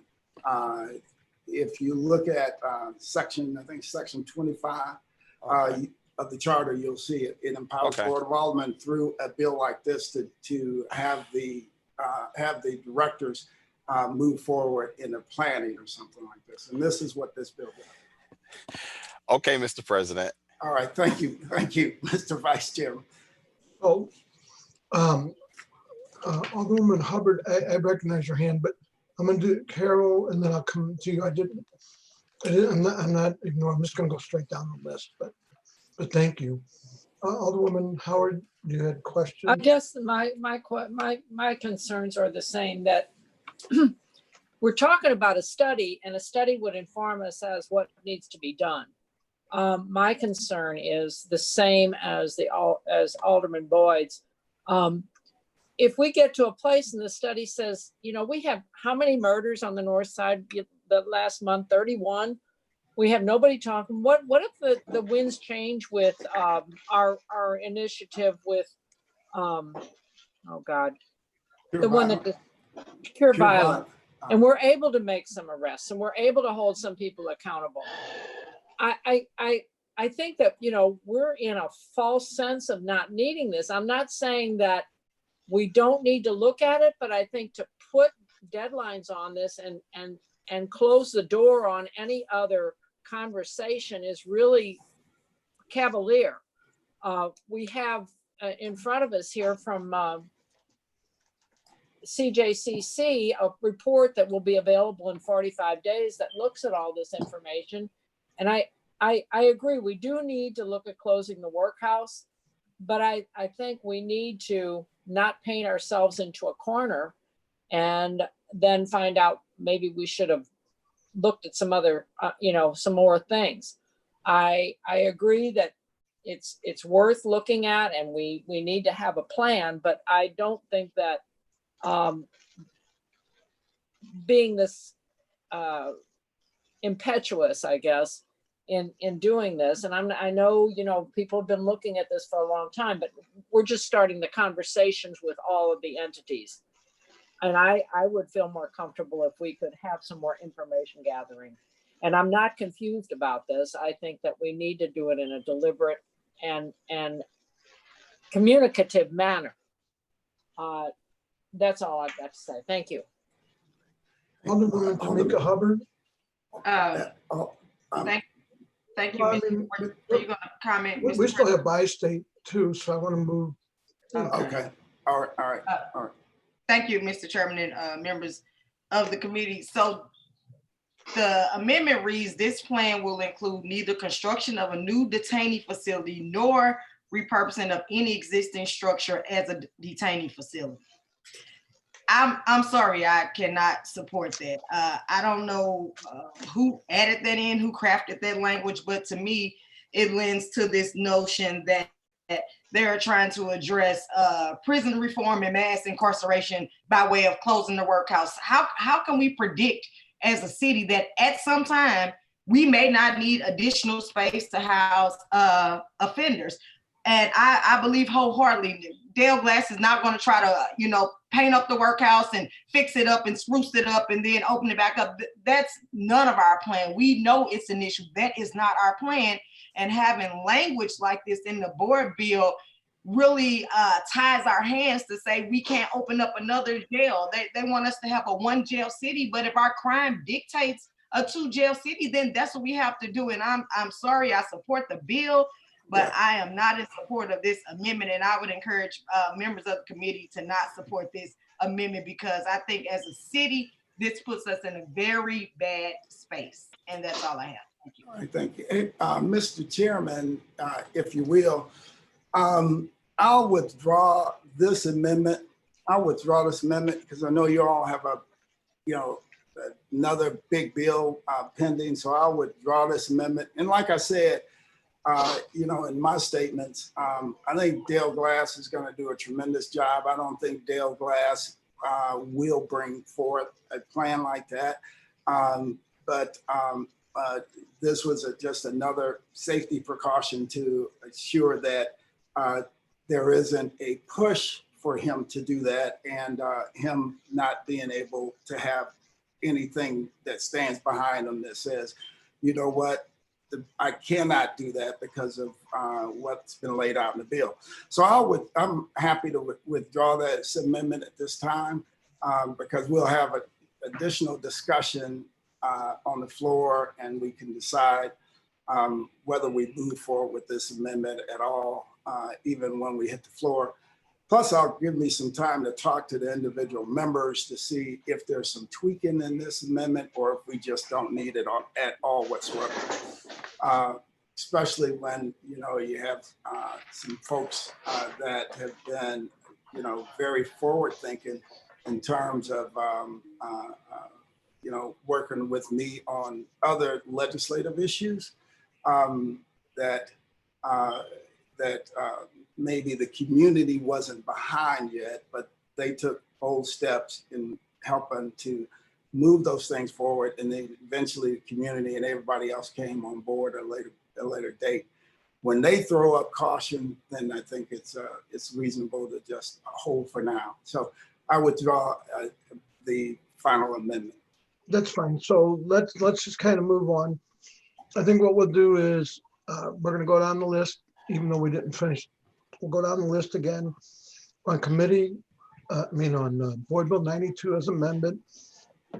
I will just add real quickly that, I agree about timelines, but I do know that myself and Alderman Hammett have tried things on redistricting, trying to get the police to go around. And it seems like, oh, we're going to do something right away. So we say, okay. And then all of a sudden nothing happens. And then we're having to reintroduce something. I do feel that if they at least have a part of a plan or most of a plan in those days, and they need a little bit more time, I'm sure we can work on that.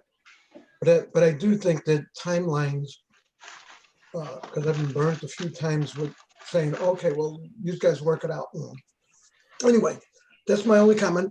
Let me go down the list on the board bill as amended. Vice Chairman Boyd, any comments?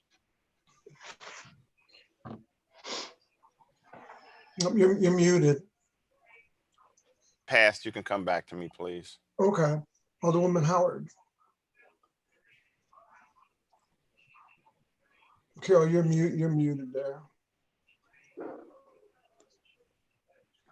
Can't hear.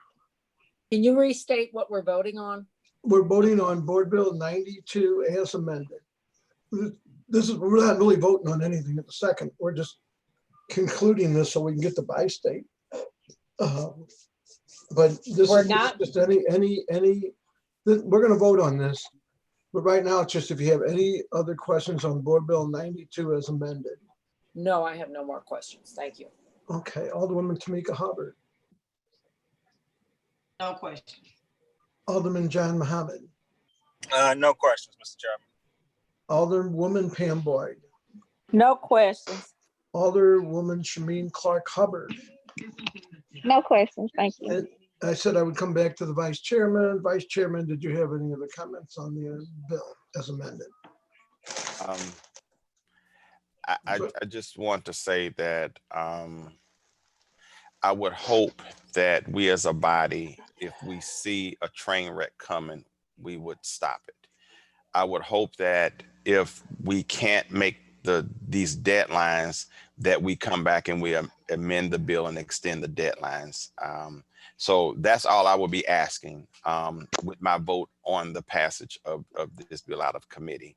I will be paying very close attention, and I promise if I see that these deadlines are not being made, I'll be the first one to introduce a board bill to amend the board bill, because I want to make sure that we do this right and we get it right the first time. And we're not putting short pants on the professionals. People have been doing this for 20, 30 years.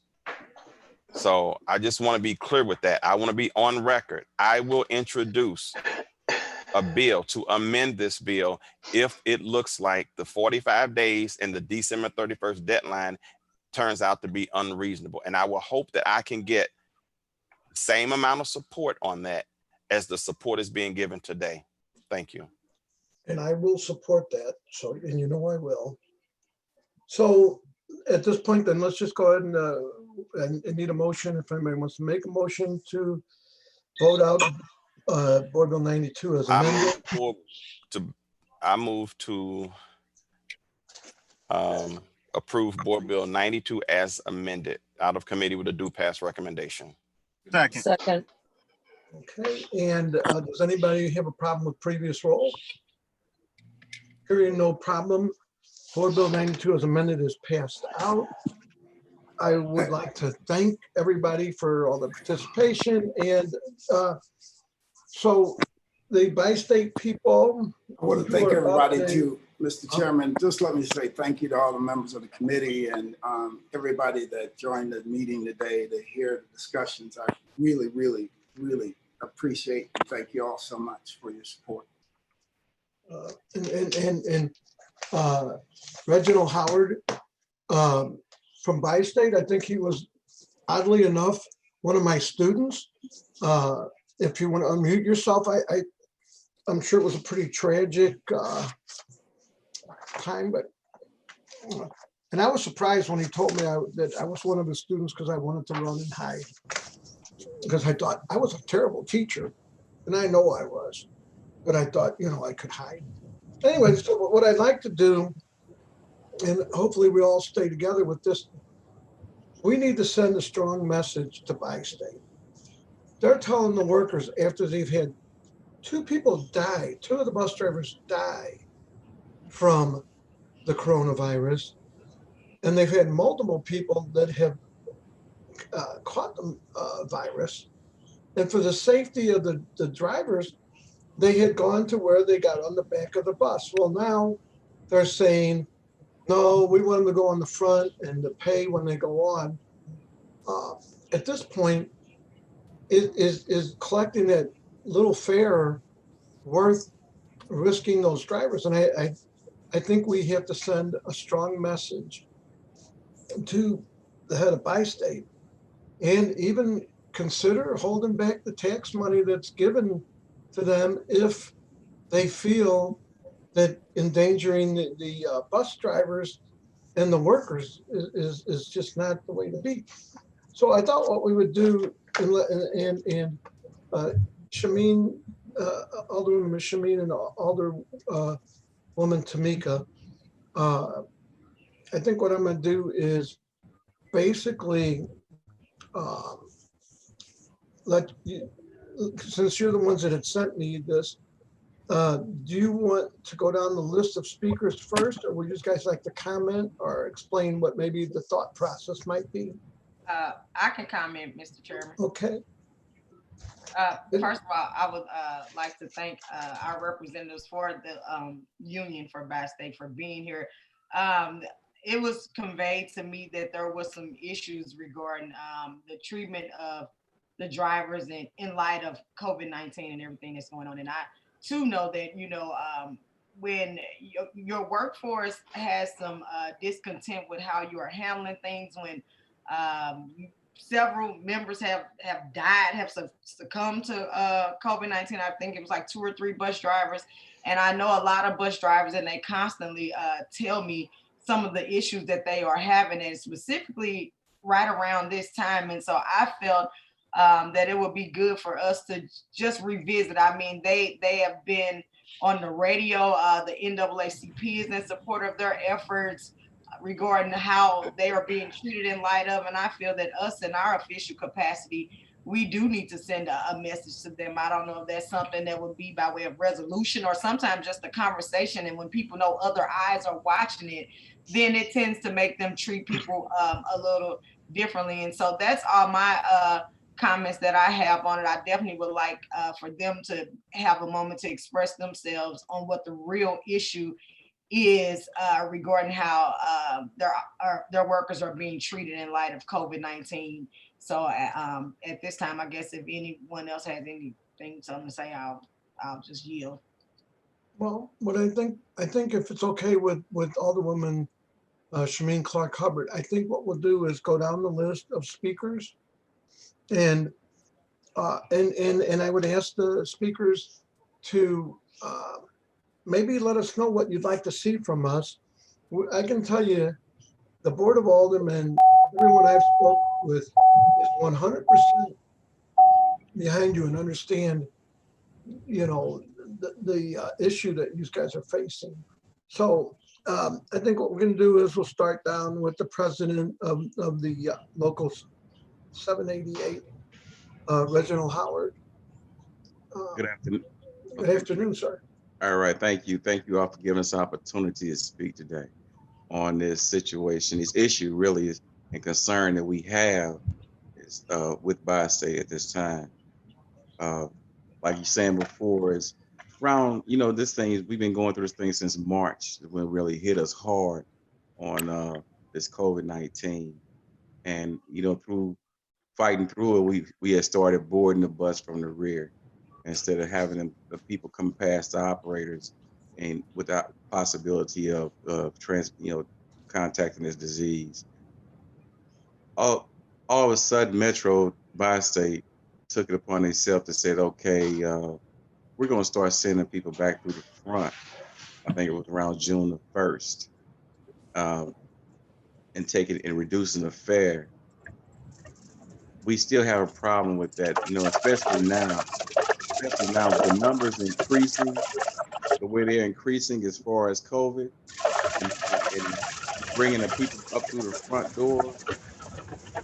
You know, people are scared. You know, they're really scared of this disease. You know, and we got one guy off right now for refusing to board someone off the bus because they want them to come through the front, and he had lost 2 people in his family recently from COVID. So I understand that him being afraid, and he has the right to refuse. So what Metro does is they constantly want to go back and forth with us about the social distance. When they first started talking about opening the economy back up, before then, I have a constant conversation with them about social distancing on that bus. They're carrying a seated load, which is about 40 people or somewhere around there on the bus, and some of them have a standing load. So you got people sitting on this bus shoulder to shoulder in this bus that is a closed-in box with no ventilation. We here recently got them to start wearing masks. At first they said, we request you to wear masks. Now it's required they wear masks, but then some people get on there, you know, they pull the mask down below their nose, down to their chin. So, you know, you're still in an enclosed box, and through different studies and things you see on the news and everything is on how far the droplets travel. So you still got them at risk, and they're afraid of contracting this thing. And I'll talk about it personally myself, because my son about a month ago had tested positive for COVID down in Denton, Texas, where he goes to school at. So this is something that's very, very scary to me all the time with this. And I want Metro doesn't see it that way. And we need some help, if we can, to kind of get the message over to them, to where it'll bounce back on us, to where we make our people more safer, feel safer, and everything else. Thank you. Sherry, are you with us?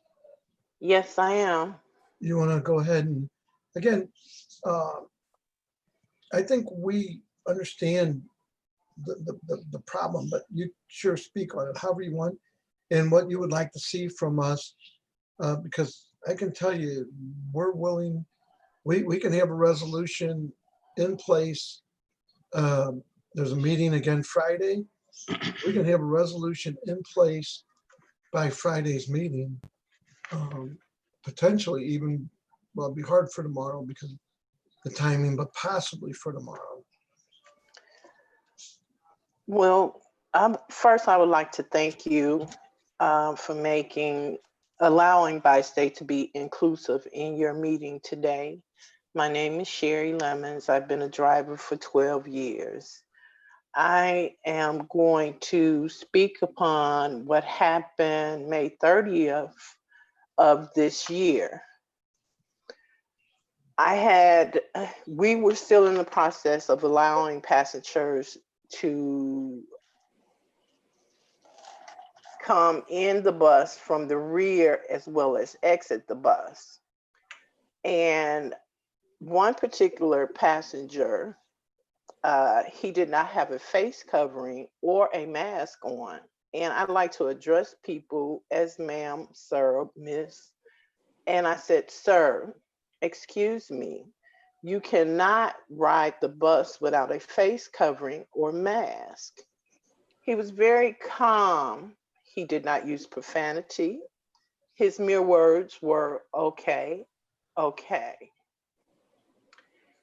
This gentleman proceeded to walk to the front of the bus, and he shot at the bus intending to shoot me. He was interviewed by Officer Hayes and another officer that was there at the time. He wasn't, but other people were interviewed, and they said that he stated that he was trying to shoot the driver.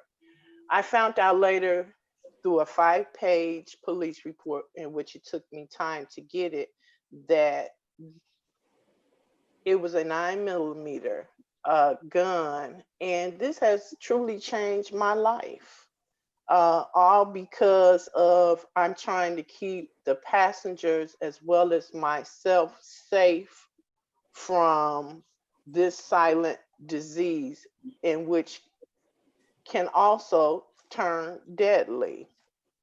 And the bottom line, Bi-State tries to minimize their liability towards the workers. Their only workman's comp accepted my case, but Bi-State has not given me assault pay, which has put me in distress in my own financial duties to myself, so far as being able to pay my medical, my union dues, as well as my pension. And I think that they have a bigger responsibility to keep drivers safe, as well as get out to the public, perhaps speaking on the intercom, allowing them to know that it is mandatory for them to have face coverings and to keep their distance from the operators. because if it was not, they did implement some things. If it was not for this makeshift shield that they have put up so the drivers, it's like a plexiglass that came through the front curbside window. The bullet hit this plexiglass, which kept it from hitting me. And it has been life-changing. I would imagine. I would imagine. I don't know what to say. I mean, that's terrible. And I also know it's terrible. I mean, you see stories about bus drivers getting drug off buses and beat up and everything. I would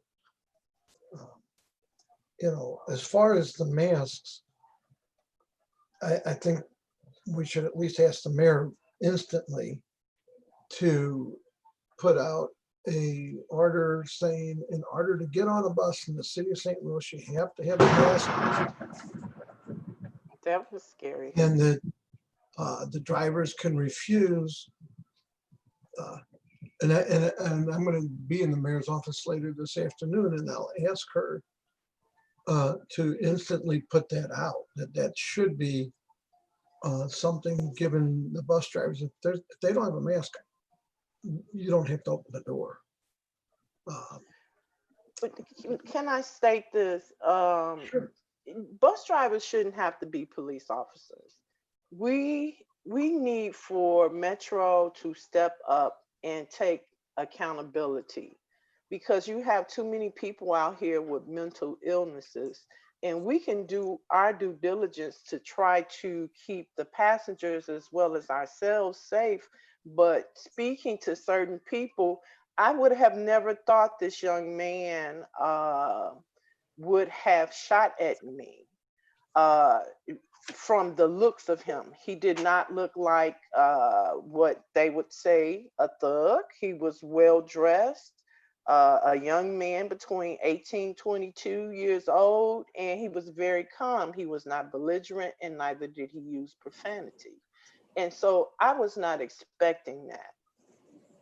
You would expect that from someone stating, you know, threatening you. But when someone calmly gets off the bus and proceeds to shoot at you, that was very unexpected. And Metro has to do better. They just have to do better. Is it just like Reggie stated earlier, is it worth that $1? The lives of our drivers, and to keep us safe from this deadly silent killer.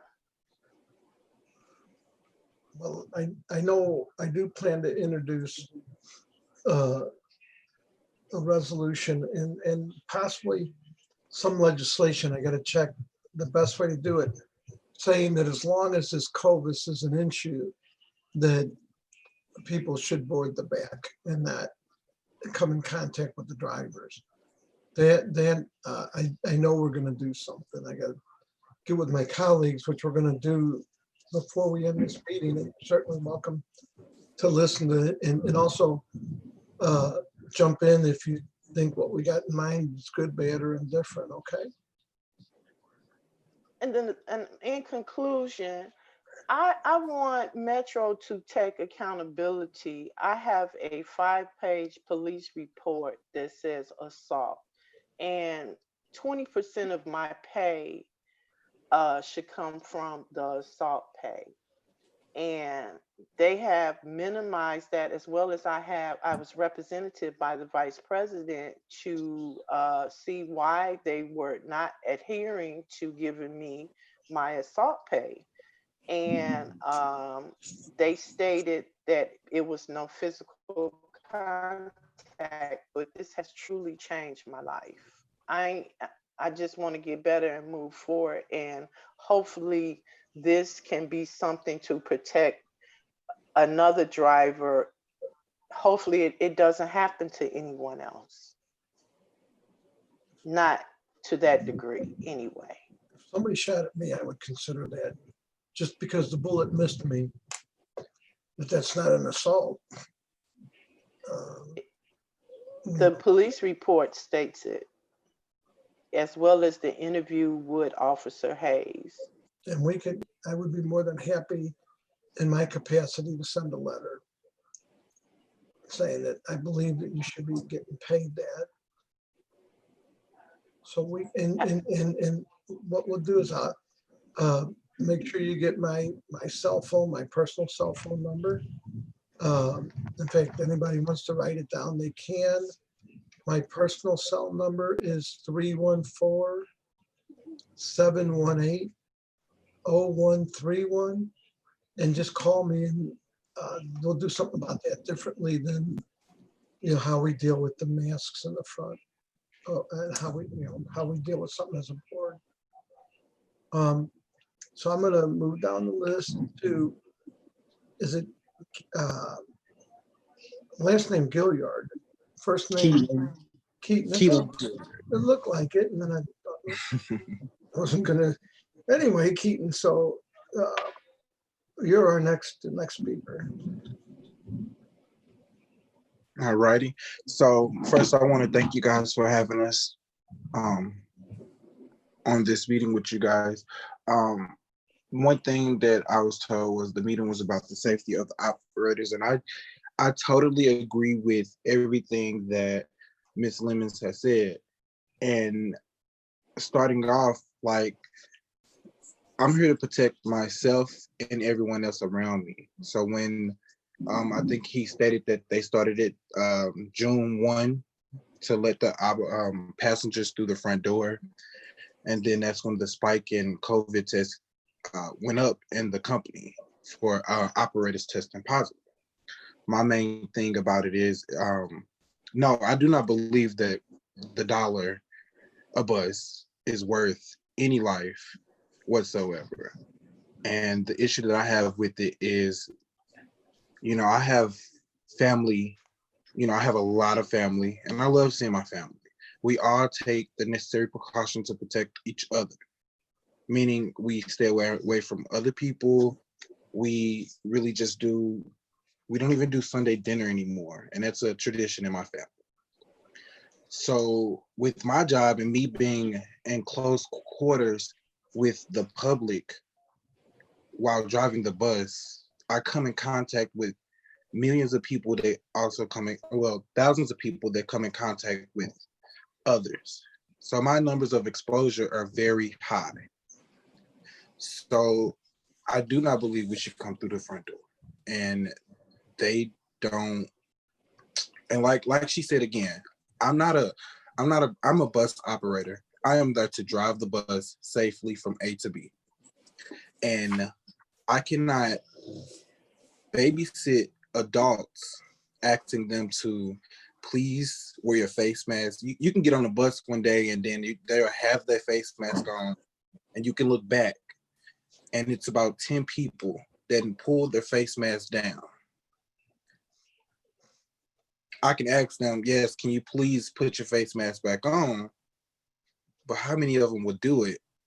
And then how many of them would do it and not give you, the extra, I don't have to do this. Why don't you drive the bus? We hear that all day.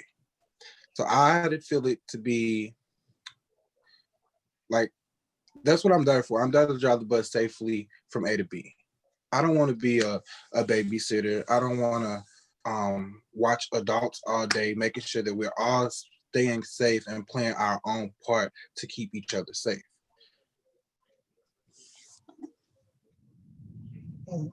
This is what we are gonna, before we all get off, we're gonna get all the committee members up on here, and we're gonna try to deal with this. So what I'll do is I'll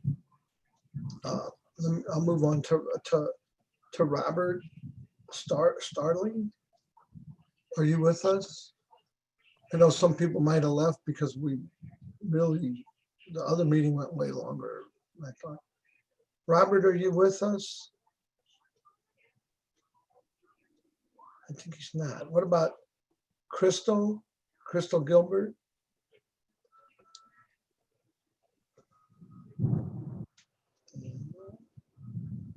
And I see Mrs. Wilson. So Mrs. Wilson, why don't you go ahead for us here? I think I see her back. Oh. So Ms. Wilson, you're muted. You have to unmute yourself. You can't. Am I unmuted? Can you hear me? You're unmuted now. Okay, thank you. Thank you for having us and thank you for taking the time to work with us. We truly need your support. We have so many issues going on with Metro currently. Not only are we fighting through this front door service, one, we feel like not only is it a issue for our operators, it's a public health issue. Because each one of our operators come in contact with no less than at least 100 people a day, some up to 400 to 500. Anytime you have this number of people having face-to-face contact, we know how this pandemic starts, and we know what we need to do to slow it down. Our thing with Metro is, if they're saying, oh, wait a minute, we need the money from the fare boxes. There's no way that I believe, and the reason that I left my office where you first saw me and came to one of the facilities is because I wanted to share something with the board. I want to show them how Metro's using money. What I'm going to do is I'm going to flip the camera. This is a metal detector, which was purchased with the CARES Act money. What they're saying is these are temperature scanners. When they told us about these Model B temperature scanners, we told them immediately, these are metal detectors. So my point of showing this and how the money is being wasted and there's so limited oversight with the decision makers at Metro right now is just to show that if they have the ability to use CARES Act money to purchase $10,000 metal detectors, there's no way they should have opened the front doors up on these drivers. So what we're asking the board to do is to come out and help us out with this. The dollar fare, just the putting the fare in place, the face mask. We know that the face masks are needed, but what they do is they initiate additional conflict for our operators. Metro's response time to help our operators on any given day out there is 25 to 40 minutes. So while you have an operator trying to persuade a passenger to wear a mask, they're being assaulted. And then when they're being assaulted, Metro's denying them a contractual right that we have in our contract for assault pay. And what assault pay is 80%, it covers the 20% that comp does not cover for our members. So again, we're just asking for the board to come out and help us with Metro. We know their public sector transportation, and we know their dollars come from city, state, and local funds. There's no reason to put the people, the taxpaying citizens of this region at harm for a dollar fare when their standard protocol is if the customer does not have the fare, to allow them to ride. So again, we just thank you for having us, and we appreciate all the support that you're giving us. Well, thank you. So the members of the committee, can you guys pop up on the screen so I know who all's with us here? I want to go through a couple thoughts, and then I want to go down the list of thoughts. But one of the things that sounds to me that we should somehow at least try to get the 20% hazard pay for all the bus drivers. I know they're doing that in different places, and there should be hazard pay for driving them. Is one of the things. I think we need to do a resolution. I also think, in my opinion, we need to send a very strong resolution, which we could have together by next Friday, asking for the 20% hazard pay.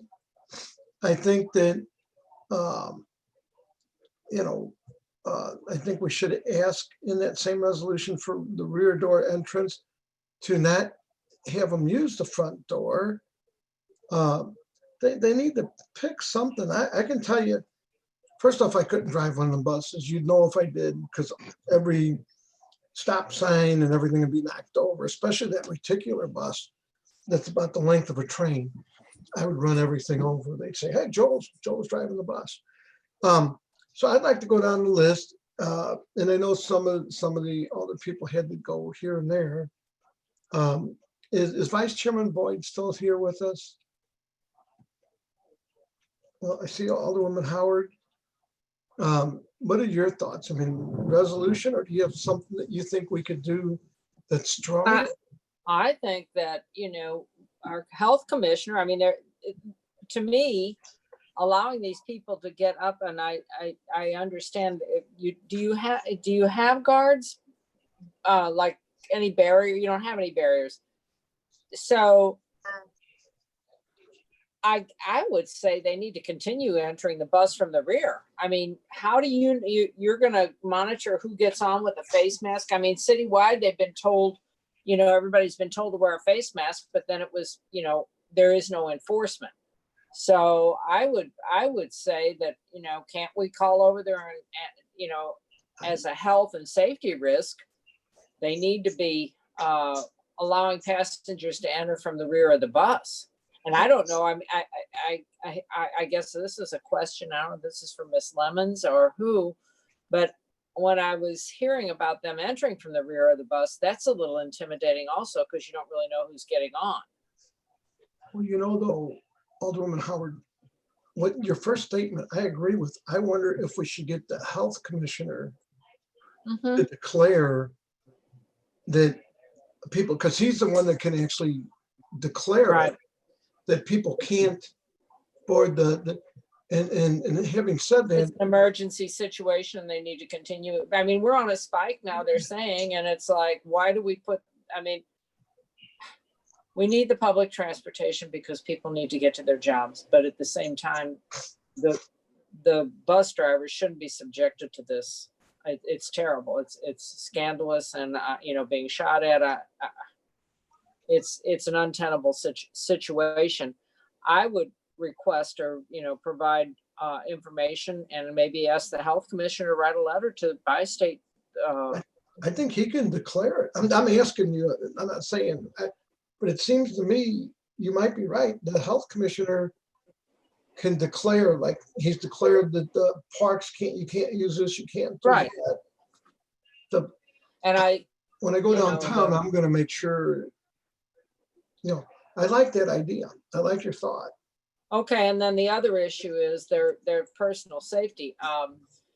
You know, that's, you know, when you look at Metrolink, they do have security, but it doesn't, and I wish I had the answer to that, because I think we could solve a lot of problems in the city, because we have, you know, public safety right now it's wild, wild west in many ways, that, you know, the people are just, and I wish I could have an answer. I have people calling me saying, what's going on? They're shooting here, they're shooting there. I don't know. It's a sad state of affairs.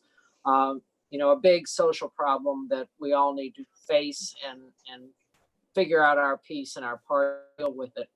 But I would say at the minimum, let's request the health commissioner to intervene and see if he would call over at bi-state and ask them to allow them to let the people get on the bus from the rear again. I'm going to do that. Okay. I'm going to be downtown at 2:30 in the mayor's office. I'm not going to ask them. I'm going to tell them that. Yes, tell them that we demand that. Okay. Yeah, that they should declare a health risk, and as long as it's a health risk, and again, bus drivers have died, and well, Alderwoman Howard, that's actually a great. I wasn't even thinking about it. It's a good suggestion. Alderman Tamika Hubbard, your thoughts? I know she's here. Thank you. I'm here. Thank you, Mr. Chairman and members of the committee. I agree with the sentiments of Alderwoman Howard. I think that will be the initial step, because Dr. Eccles definitely has the power to do that. And then in addition to that, I think it would be good for us to offer a resolution as well, to let them know that we are unified in support of the drivers for their safety and for the safety of the riders on the bus. And that's all I have. Thank you. Okay. If you guys, if anybody on this can get me the wording of how you want the resolution to say, we're there. I'm going to jump backwards up to because I seem to skip over them all the time. Vice Chairman Jeffrey Boyd. Oh, you can't hear you, Jeff. You got to unmute yourself. Okay, thank you. Appreciate that, Mr. Chairman. I just want to say, appreciate our drivers. I know quite a few people who are bus drivers with Metro. Thank you for what you do.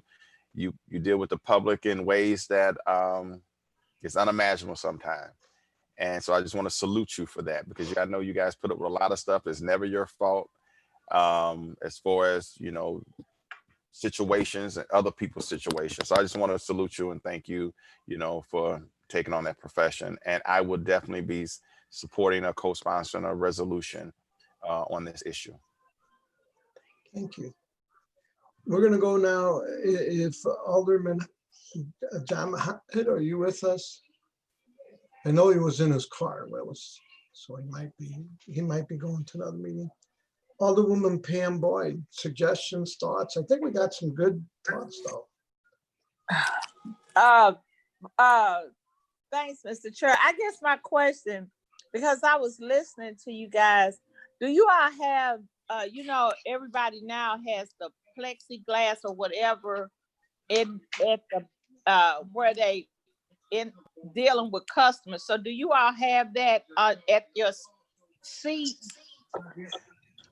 If I can answer. I'll answer, Alderman Boyd. I'm sorry, Pam. What we have, they have did some makeshift plexiglass shields. However, those shields are only, they're partially covered. We've had in the last 2 weeks, I had to leave, I'm headed now to view a tape. We've had 2 female operators assaulted sexually through those glasses. We've had one that was that the guy just filled her, was touching her. And then we had another that a guy had pinned her in between that glass and the window of the bus, where she had to escape the bus and abandon the bus. So we're not, we appreciate the glass, but the glass is not, it's more like a spit shield. Okay. It's not to protect them. Yeah, it doesn't keep them from all the particles of COVID or the attacks. And see what I'm fearful of, because people said about them coming from the back, and you all don't have security on the bus. So I'm fearful of your safety from them coming up from the rear. And so to me, they kind of have you in a bad situation, because if they come through the front, you know, you subject to being exposed, and they come from the back, then like you said, with these incidents and something else can happen. And so I support what Tamika Hubbard, Alderwoman Hubbard, and Shameen Hubbard are doing. But I just think we need to put more pressure on them to protect their employees, because I just don't feel that's a priority to them. And I agree, Alderman. However, with the boarding from the back, it minimizes the contact and the conflict with customers. Because if they're boarding from the back, our primary task is we're not fair enforcement, and we're not to police the bus. So the only thing we ought to do is to drive the bus safely. Putting them in the front door only puts only gives the driver less ability to move or maneuver away from any situation that could be occurring. Okay. All right. I was just concerned because I just feel like that opens you up more. But I support the resolution, and whatever we need to do as in unity to support it, to put pressure to get you all the protection you need, I support it. Thank you so much. You're welcome. I just wonder how expensive it would be to put heavy plexiglass, like bulletproof, around the driver. Alderwoman, I'm sorry. Joe, we probably could have got more expensive plexiglass had they not bought those $10,000 metal detectors to police the employees versus making sure that we were safe with their CARES Act money. I'm with you 100%. And we're gonna be. Alderwoman, let me say this too. Oh, go ahead, Reggie. What they done was partially did what they were supposed to do, because when they first went to put these shields out there, there's supposed to be a second part of that where they're supposed to put a barrier that would keep people from coming forward past the first, second seats. So now it seems like what they've done is forgot about that and just leaving that little shield, like she's saying, up there, and not putting this barrier up there to where once you got past there, you know, once you board, come on the bus from the rear and get off on the rear, you couldn't walk forward toward the operator anyway. So now we get going into what she's going to look at right now. Instead of them continuing on, I guess they feeling like, okay, we've done enough. They have not done enough. You know, if you're gonna put a barrier up there to keep people from coming to the front, put a barrier up there. You know, because we have to protect that operator. Because most of the time when people, when people come to assault people is when they're getting off the bus, not getting on the bus. Alderwoman Howard, we're gonna come over to you in a minute, Shimeen. Was there somebody else? Well, Alderwoman Shimeen Clark Hubbard. Let her go ahead. I can ask later. I mean, I'll She's always got such a nice smile. I don't feel threatened. Okay. I already asked, so let her ask. Alderwoman Clark Hubbard, you're up. I think you're freezing a little bit. You're muted. Alderwoman Hubbard. I think she's got, because she's usually got a big smile, and I think the picture's freezing. I think she's frozen. Yeah, I think so too. Alderwoman Clark Hubbard, can you hear us? Or do you want to try to, can we somehow get her established better? STL people. Only thing she can do is move to a better signal, or disconnect and come back. I guess she's going to try that. So while we're waiting for her to come back. I just had a question. Oh, yeah, go ahead, please. So the reason, now when they had the people entering from the back of the bus, was the fare suspended at that time? In other words, people weren't paying? That's correct. Miss Lemons? Okay. That is correct. Okay, so they have the fare box is up there by you. Do they pay with, they actually pay with coin, with cash?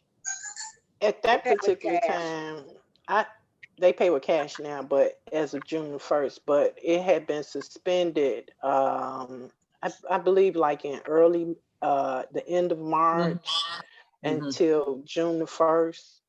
And, you know, you have a lot of, now that it's hot, you have the air conditioning, and they talk about the circulation of how that recycling air, and it can also affect the driver as well as the passengers. It's, it's the catch-22. So the reason they changed it was about the money, is what my direction with that was. Alderwoman Howard, the fare, what they did was they came back with a fare, but the fare was only $1. And if you look at Metro's annual budget, their fare box brings in less than 10% of their annual revenue. And that's the point that we've continued to make to them, is that they have the ability to put a scavenger box, which is just a manual box. They could attach to their rear door and operate Metro bus as they operate Metro LRV, which is Metro Metrolink on the honor system, and keep that conflict and that customer contact away from the drivers. Because for every driver touching 100 people, every one person that comes on there, that 100 people, that person is touched by that 100 people, and that driver is touched by everybody they've touched. So to us, it just makes no sense. No, it was just a question that I wanted a little better understanding. And what you're telling me is there's no reason. None. And if they operate Metrolink with no, a voluntary system with no turnstiles, that's what I was trying to just get a little bit better understanding of why they changed it. And that's what I heard, they were going to start charging again. But like you said, they don't make that much off of the fare. So and they could put the voluntary boxes back there, which probably wouldn't be very expensive. Okay. They already have possession of the scavenger boxes. They put them out originally when they stopped the fair, because they were handing out fair tickets. So they were using them during the back door entry. They were just only using them for tickets. We then went to Metro and asked them, can you affix the scavenger box, which are the manual fare boxes, to the rear door entry and let them operate on the honor system? We're not asking for it permanently. We're just asking for it through this COVID. Right. And then with them reducing the fare, it puts the drivers at another conflict. disadvantage. Yes. I get it. Yes. I get it. It puts you in the crosshairs again and being, subject to asking for money. And, we're working in a time when people are so on edge. On edge. And yes. And with that, it's raising the assaults. And it's clear, it's documented. And I don't understand why it's taken so much for us to get Metro public sector just to keep the community safe. I see. Okay. I see Alderwoman Clark Hubbard got back in. Okay. In case her thing goes out. Shmeen Clark Hubbard, are you there? Might have went out on her again. She's having problems because of the storm. She texted me. It says, I am in support of whatever we do collectively, in support of them, and they continue to put their lives on the line. I'll just briefly go over what I thought, and then we could probably sort of wrap this up. But we talked about how long it takes the police to come on, about June the 1st. But I think that the two things that I think, well, the one big thing that I think, or two things, is Alderwoman Howard's, and I will do that. I'm going to be in City Hall in an hour anyway, to ask the commissioner to declare a health emergency, and that people can only board the back of the bus. And I will put that on the mayor and the health director to do that. I will also, in a resolution, we could talk about that, but I'm hoping we could fix that before the resolution. In the resolution, I think we need to ask about hazard pay for drivers, not even if, they've been shot at, but just the idea of what they're doing. And in the resolution, pretty much demand that they put that barrier up to keep people from approaching the front, maybe put it one or two rows back, that no one can approach the front of the bus. And that's my thoughts. And if everybody could please just chime in, that's my thoughts. And if there's more to it, we'll do more. But Mr. Chairman, I like to offer that when you prepare the resolution, you have every right to ask Metro to appear before the committee and have conversations with the decision makers. They get funded by the city of St. Louis, so I don't think they would be very resistant at wanting to appear before the committee and talk about public health. So that's just my suggestion, is you do your resolution, you can call upon whoever we need to call upon, the director, forgot who it is, but the director and whoever else is involved in bus driver safety. Also, who else can appear is who's ever representing the union can appear and voice their concern. I'm sorry if I missed someone here is representing the union. Did I miss that? Ronald Howard, he's okay. Not only is he okay. one of my ex-students, all right. But he's welcome to come back too. So would you think that you'd want to try to do this for Thursday's meeting? I don't think the resolution could be prepared for Thursday, which means it'll be Friday. I don't think you need to rush it right away. I mean, I understand this is a public health crisis, but if you want to craft it in a way that it can be most impactful, we could schedule a meeting on Tuesday. Okay, Those just my thoughts. No, I'm open for that. And I would hope that if you would help put the resolution together, I'd like everybody's impact. Now, I am going to go and try to declare it a health emergency with the health director and basically instantly stop the boarding of the buses from the front and the barriers. I mean, I think our resolution is good to show we're united in this, and I believe you're right, that we need to have those people in here to show them we're serious. But I do think that the health director has the authority to mandate this and mandate it starting within a day. Maybe I'm wrong, but that's my understanding. Jeff, you're still muted. I'm sorry. No, I think it's worth having a conversation with the mayor's office and the health director, certainly. Okay. And I don't mean to be calling people by their first name, but Alderwoman Howard. Yes. Yeah, just wondering if you had any other thing that you wanted to input. No, I agree with Alderman Boyd. I think it would be good to get those people in front of the committee and the operators, the executives from Metro. And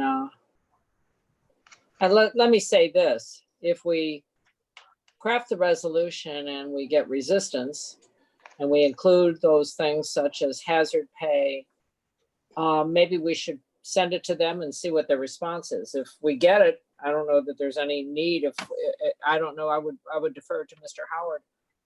Would there be need for further conversation if we get what we ask them for? Well, I agree. I think if we can get the health director to do his thing, and if we can get the hazard pay and get them to agree to it, then we've accomplished what I believe we need to for the immediate. Mr. Howard, do you agree with that?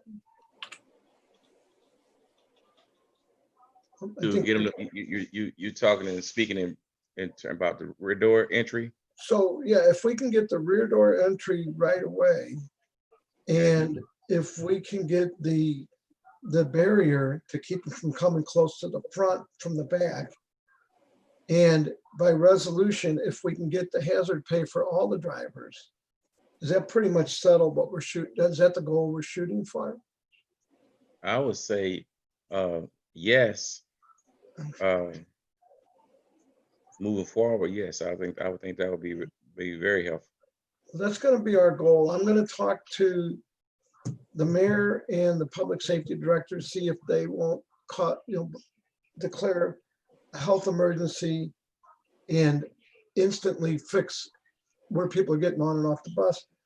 I think on the resolution, we're going to ask for hazard pay, and if we can get all this done, if they resist, then I think we need to,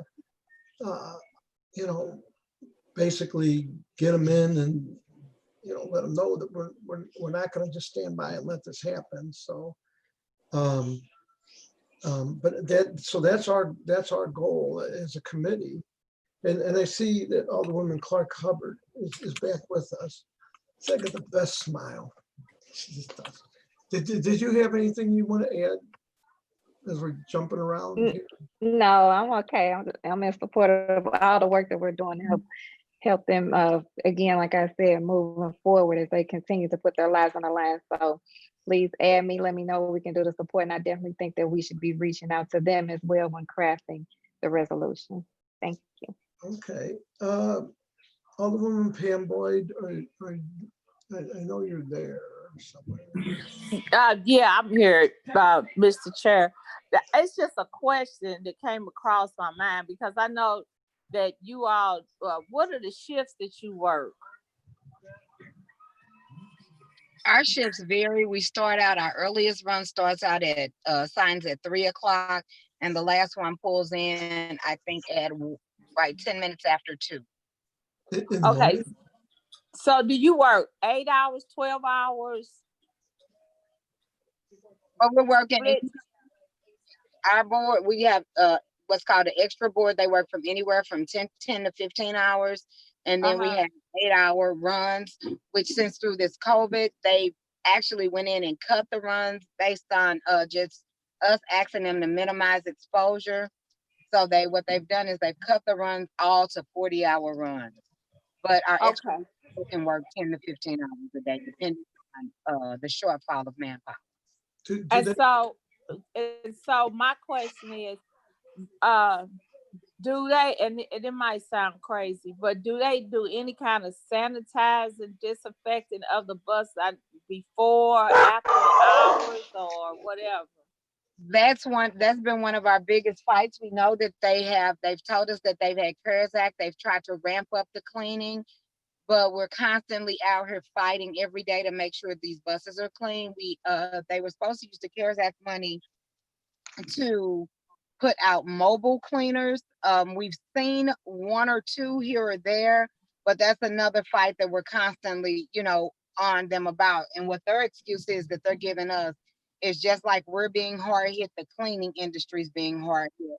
But we continue to explain to them that, we understand that, but at the same token, we have to keep the public and the drivers safe. So the cleanliness of the buses in the beginning, they ramped it up. We weren't 100% happy with it, but we keep talking about it, but we can use some help in that department too.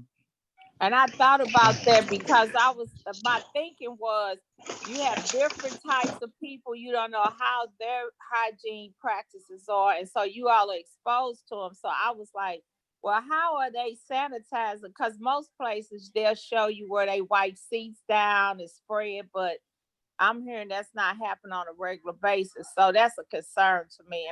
And Chair, that's something probably needs to be discussed with the health commissioner, because he needs to make sure that that's a part of that. And I'm going to be there at 2:30 and at the mayor's office, and this is going to be the number one topic. And I think she'll agree with all this. I just think it seems too obvious and too normal not to agree. Right. I'm not getting on a bus. And